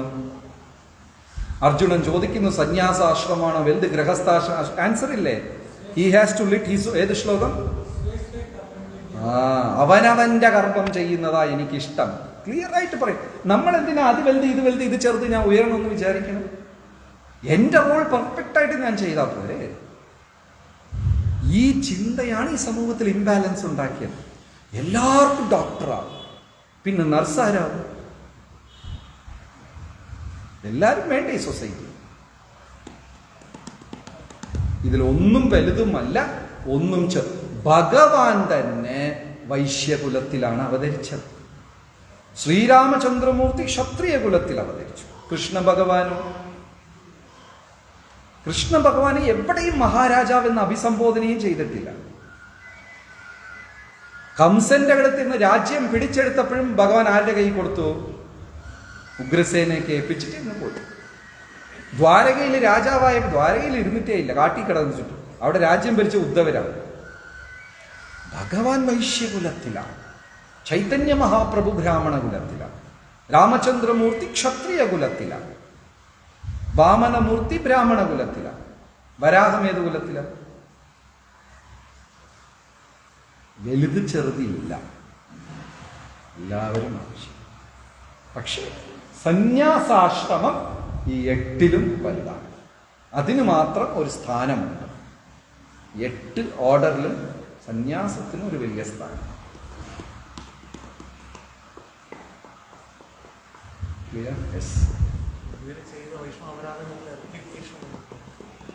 നമ്മളെല്ലാവരും ചെയ്തിട്ടുണ്ട്. വൈഷ്ണവരാതെ ഒന്നറിയില്ല, ഓരോരുത്തർ കിലോ കണക്കിൽ ചെയ്തിട്ടുണ്ട്. വെളിയിൽ അറിഞ്ഞതും നമ്മളെല്ലാം ഒരുമിച്ച് കൂടെ സേവനം ചെയ്തുകൊണ്ടേയിരിക്കുക. കാരണം നമ്മൾ വലിയ സീരിയസ് വൈഷ്ണവവ്രതം നമ്മളാരും ചെയ്തില്ല. ചെയ്തിട്ടുണ്ടായിരുന്നെങ്കിൽ ചിലപ്പോൾ ഇവിടെ ഇപ്പം ഇരിക്കില്ലായിരുന്നു. നമ്മൾ അങ്ങനെ ഒന്ന് കുട്ടി വിമർശനമൊക്കെ ചെയ്തിട്ടുണ്ട്. ചിലരെ കുറിച്ച് മനസ്സിൽ ചില ഇതൊക്കെ പറഞ്ഞിട്ടുണ്ട്.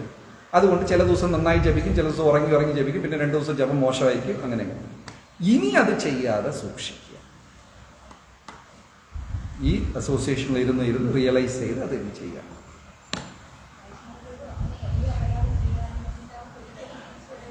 വലിയ ബുദ്ധിമുട്ടാണ്. തിരിച്ചു വരുന്നത് ചിലപ്പം സീരിയസ് അപരാധം ഞാൻ എൻ്റെ ലൈഫിൽ കണ്ടിട്ടുള്ളതാണ്. കുറേ പേര് അങ്ങനെയൊക്കെ ചെയ്തവർ. എൻ്റെ കൂടെ ഇരുന്ന ഒരു ബ്രഹ്മചാരി വളരെ സീനിയറായ ആളാണ്. ഗുരുവിനെ വരെ മോശമായി പറഞ്ഞു. ഇന്ന് വരെ അദ്ദേഹത്തിന് തിരിച്ചു വരാൻ സാധിച്ചിട്ടില്ല. മാത്രമല്ല മാനസിക ഇതും തെറ്റിപ്പോയി അദ്ദേഹം. ഇതെല്ലാം കൺമുമ്പേ കണ്ടതാണ്. സീരിയസ് ആണ്. കുട്ടി കമൻ്റൊക്കെ അടിക്കുക, അതൊക്കെ ചെയ്യുക. പിന്നെ 2 കൊട്ട് നമ്മൾ താഴെ പോകുമ്പോൾ കല്ലെടുത്ത് കാലിൽ വീഴും, നഖം പൊട്ടും, തല ചെന്ന് എവിടെയെങ്കിലും തിരിച്ചു കിട്ടും. അങ്ങനെ അഡ്ജസ്റ്റ് ആയി പോയിക്കോളും. സീരിയസ് ഒക്കെ ചെയ്താൽ പിന്നെ അവർക്ക് ഭക്തിയിൽ തിരിച്ചു വരാൻ വലിയ പാടാണ്. ഞാൻ എൻ്റെ ലൈഫിൽ 2-3 പേരെ അങ്ങനെ കണ്ടിട്ടുണ്ട്. എല്ലാം വിട്ടിട്ട് പോകേണ്ടി വരും. വിട്ടിട്ട് പോകുന്ന മാത്രമല്ല, അവരുടെ മാനസിക ഇതങ്ങ് തെറ്റിപ്പോകും. അതുകൊണ്ട് ഭഗവാന്റെ നാമം ജപിക്കുന്നവരെ കുറിച്ചൊന്നും അത്ര ഇതായിട്ട് ചെയ്യാൻ പാടില്ല. അല്ലാത്തൊരു കുഴപ്പമില്ലെന്നെങ്കിൽ പറയാം അല്ലേ? അങ്ങനെയല്ല. തുടക്കത്തിൽ വൈഷ്ണവ അപരാധം ചെയ്യാൻ പാടില്ല. അത് കഴിഞ്ഞ് ഭക്തിയിൽ ഒന്നും കൂടെ ഇറങ്ങി കയറുമ്പോൾ ചൈതന്യ മഹാപ്രഭു ഇനിയൊരു കാര്യം പറയുന്നുണ്ട്, ജീവേർദ്വയ, ഒരു ജീവനെയും പറയാൻ പാടില്ല. അത് ഭക്തിയിൽ ഇനിയും ഹയർ ലെവലിൽ പോകുമ്പോൾ ജീവേർദ്വയ, ഒരു ജീവനെയും നിന്ദിക്കാൻ പാടില്ല. തൽക്കാലം കുറച്ചൊക്കെ പറഞ്ഞോളൂ, പിന്നെ അടുത്ത സ്റ്റേജിൽ നമുക്കത് ഒഴിവാക്കാം. ശ്രീല പ്രഭുപാദ് കി ഹരേ കൃഷ്ണ. ഇനി ഒരു പ്രധാന അറിയിപ്പ്, അടുത്ത തിങ്കളാഴ്ച നമുക്ക് ഗൗരപൂർണിമ വളരെ പ്രധാനമാണ് ഇപ്രാവശ്യം. പിന്നെ കേന്ദ്രമന്ത്രി രാജീവ് ചന്ദ്രശേഖർ അദ്ദേഹം മുഖ്യ അതിഥിയായി വരുന്നുണ്ട്. അന്ന് അഭിഷേകം, പൂജ, പ്രഭാഷണം, പ്രസാദം എല്ലാം ഉണ്ടായിരിക്കും. പിന്നെ ഇനിയൊരു പ്രധാനപ്പെട്ട കാര്യം, അടുത്ത ഒരു 20-25 ദിവസവും കൂടെ കഴിഞ്ഞാൽ പരമപൂജ്യ ജയപതാക സ്വാമി മഹാരാജ് അവരുടെ ഡയമണ്ട് ജൂബിലി വ്യാസ 75ാമത്തെ വ്യാസപൂജ. ശിഷ്യന്മാർക്ക് അത് പരമപ്രധാനമാണ്. കാരണം ഗുരുവിൻ്റെ 100ാമത്തെ വ്യാസപൂജയിൽ ഞാൻ കാണില്ല. നിങ്ങളിൽ എത്ര പേര് കാണുമെന്ന് എനിക്കറിയില്ല. ചിലപ്പോൾ സത്യമേധ പ്രഭുവൊക്കെ കാണുമായിരിക്കും. അതിനു മുമ്പേ പോവോ? അപ്പോൾ ശിഷ്യന്മാർക്ക് 100ാമത്തത് ആഘോഷിക്കാൻ അറിയില്ല നമുക്ക് എത്ര പേരെന്ന്. 75 ഒരു അസുലഭ അവസരമാണ്. അത് വളരെ ഭംഗിയായിട്ട് നമ്മുടെ ലൈഫിൽ വൺസാണ്. അതുകൊണ്ട് ഡയമണ്ട് ജൂബിലി ശിഷ്യന്മാർ എന്ന നിലയ്ക്ക് ഗുരുവിനെ മഹത്വപ്പെടുത്തുകയും പ്രകീർത്തിക്കുകയും അവരുടെ കടമയാണ്. വലിയ ഒരു വ്യാസപൂജ ചെയ്യണമെന്ന് ആഗ്രഹമുണ്ട്. അത് ക്ഷേത്രമല്ല നടത്താൻ പോകുന്നത്, ശിഷ്യന്മാർ ഒരുമിച്ച് കൂടി നടത്തണം. അപ്പം അതെല്ലാം നിങ്ങളെല്ലാവരും കൂടെ, അജയ് ഗോവിന്ദ പ്രഭു, മറ്റെല്ലാ മുതിർന്ന ഭക്തരും കൂടെ അതിനൊരു കൂട്ടായ്മയിൽ ചേർന്ന് വലിയ ഒരു വ്യാസപൂജ മഹോത്സവം നടത്തണം. ആദ്യം അടുത്ത തിങ്കളാഴ്ച മഹാപ്രഭുയുടെ ജയന്തിയാണ്. ഗൗഡിയ വൈഷ്ണവരെ സംബന്ധിച്ചിടത്തോളം അത് പുതുവർഷമാണ്, ന്യൂ ഇയർ ആണ്. മഹാപ്രഭുയുടെ ജയന്തിയാണ് ഗൗഡിയ വൈഷ്ണവർ പുതുവർഷമായി കണക്കാക്കുന്നത്. പുതുവർഷം എന്ന് പറയുമ്പോൾ തന്നെ നമുക്ക് ഒരുപാട് പ്ലാൻസ് ഉണ്ടാവും. ഈ വർഷം മുഴുവനും ഞാൻ പല്ല് തേക്കും, ഈ വർഷം കുളിക്കും, ഈ വർഷം അങ്ങനെ ചെയ്യും, പിന്നെ ഒന്നും നടക്കില്ല. അപ്പോൾ ഇവിടെയും നമ്മൾ കുറച്ച് തീരുമാനമെടുക്കണം. ജപം നന്നായി ചെയ്യണം, വായന കൃത്യമായി ചെയ്യണം, ഏതെങ്കിലും ഒരു സേവനം കണ്ടെത്തി നിരന്തരമായി ചെയ്യണം എന്നൊക്കെ ഉള്ളത്. ഹരേ കൃഷ്ണ. ശ്രീല പ്രഭുപാദ് കി ജയ. ശ്രീ ശ്രീ കൃഷ്ണ ബലറാം കി ജയ. ശ്രീ ചൈതന്യ മഹാപ്രഭു കി ജയ.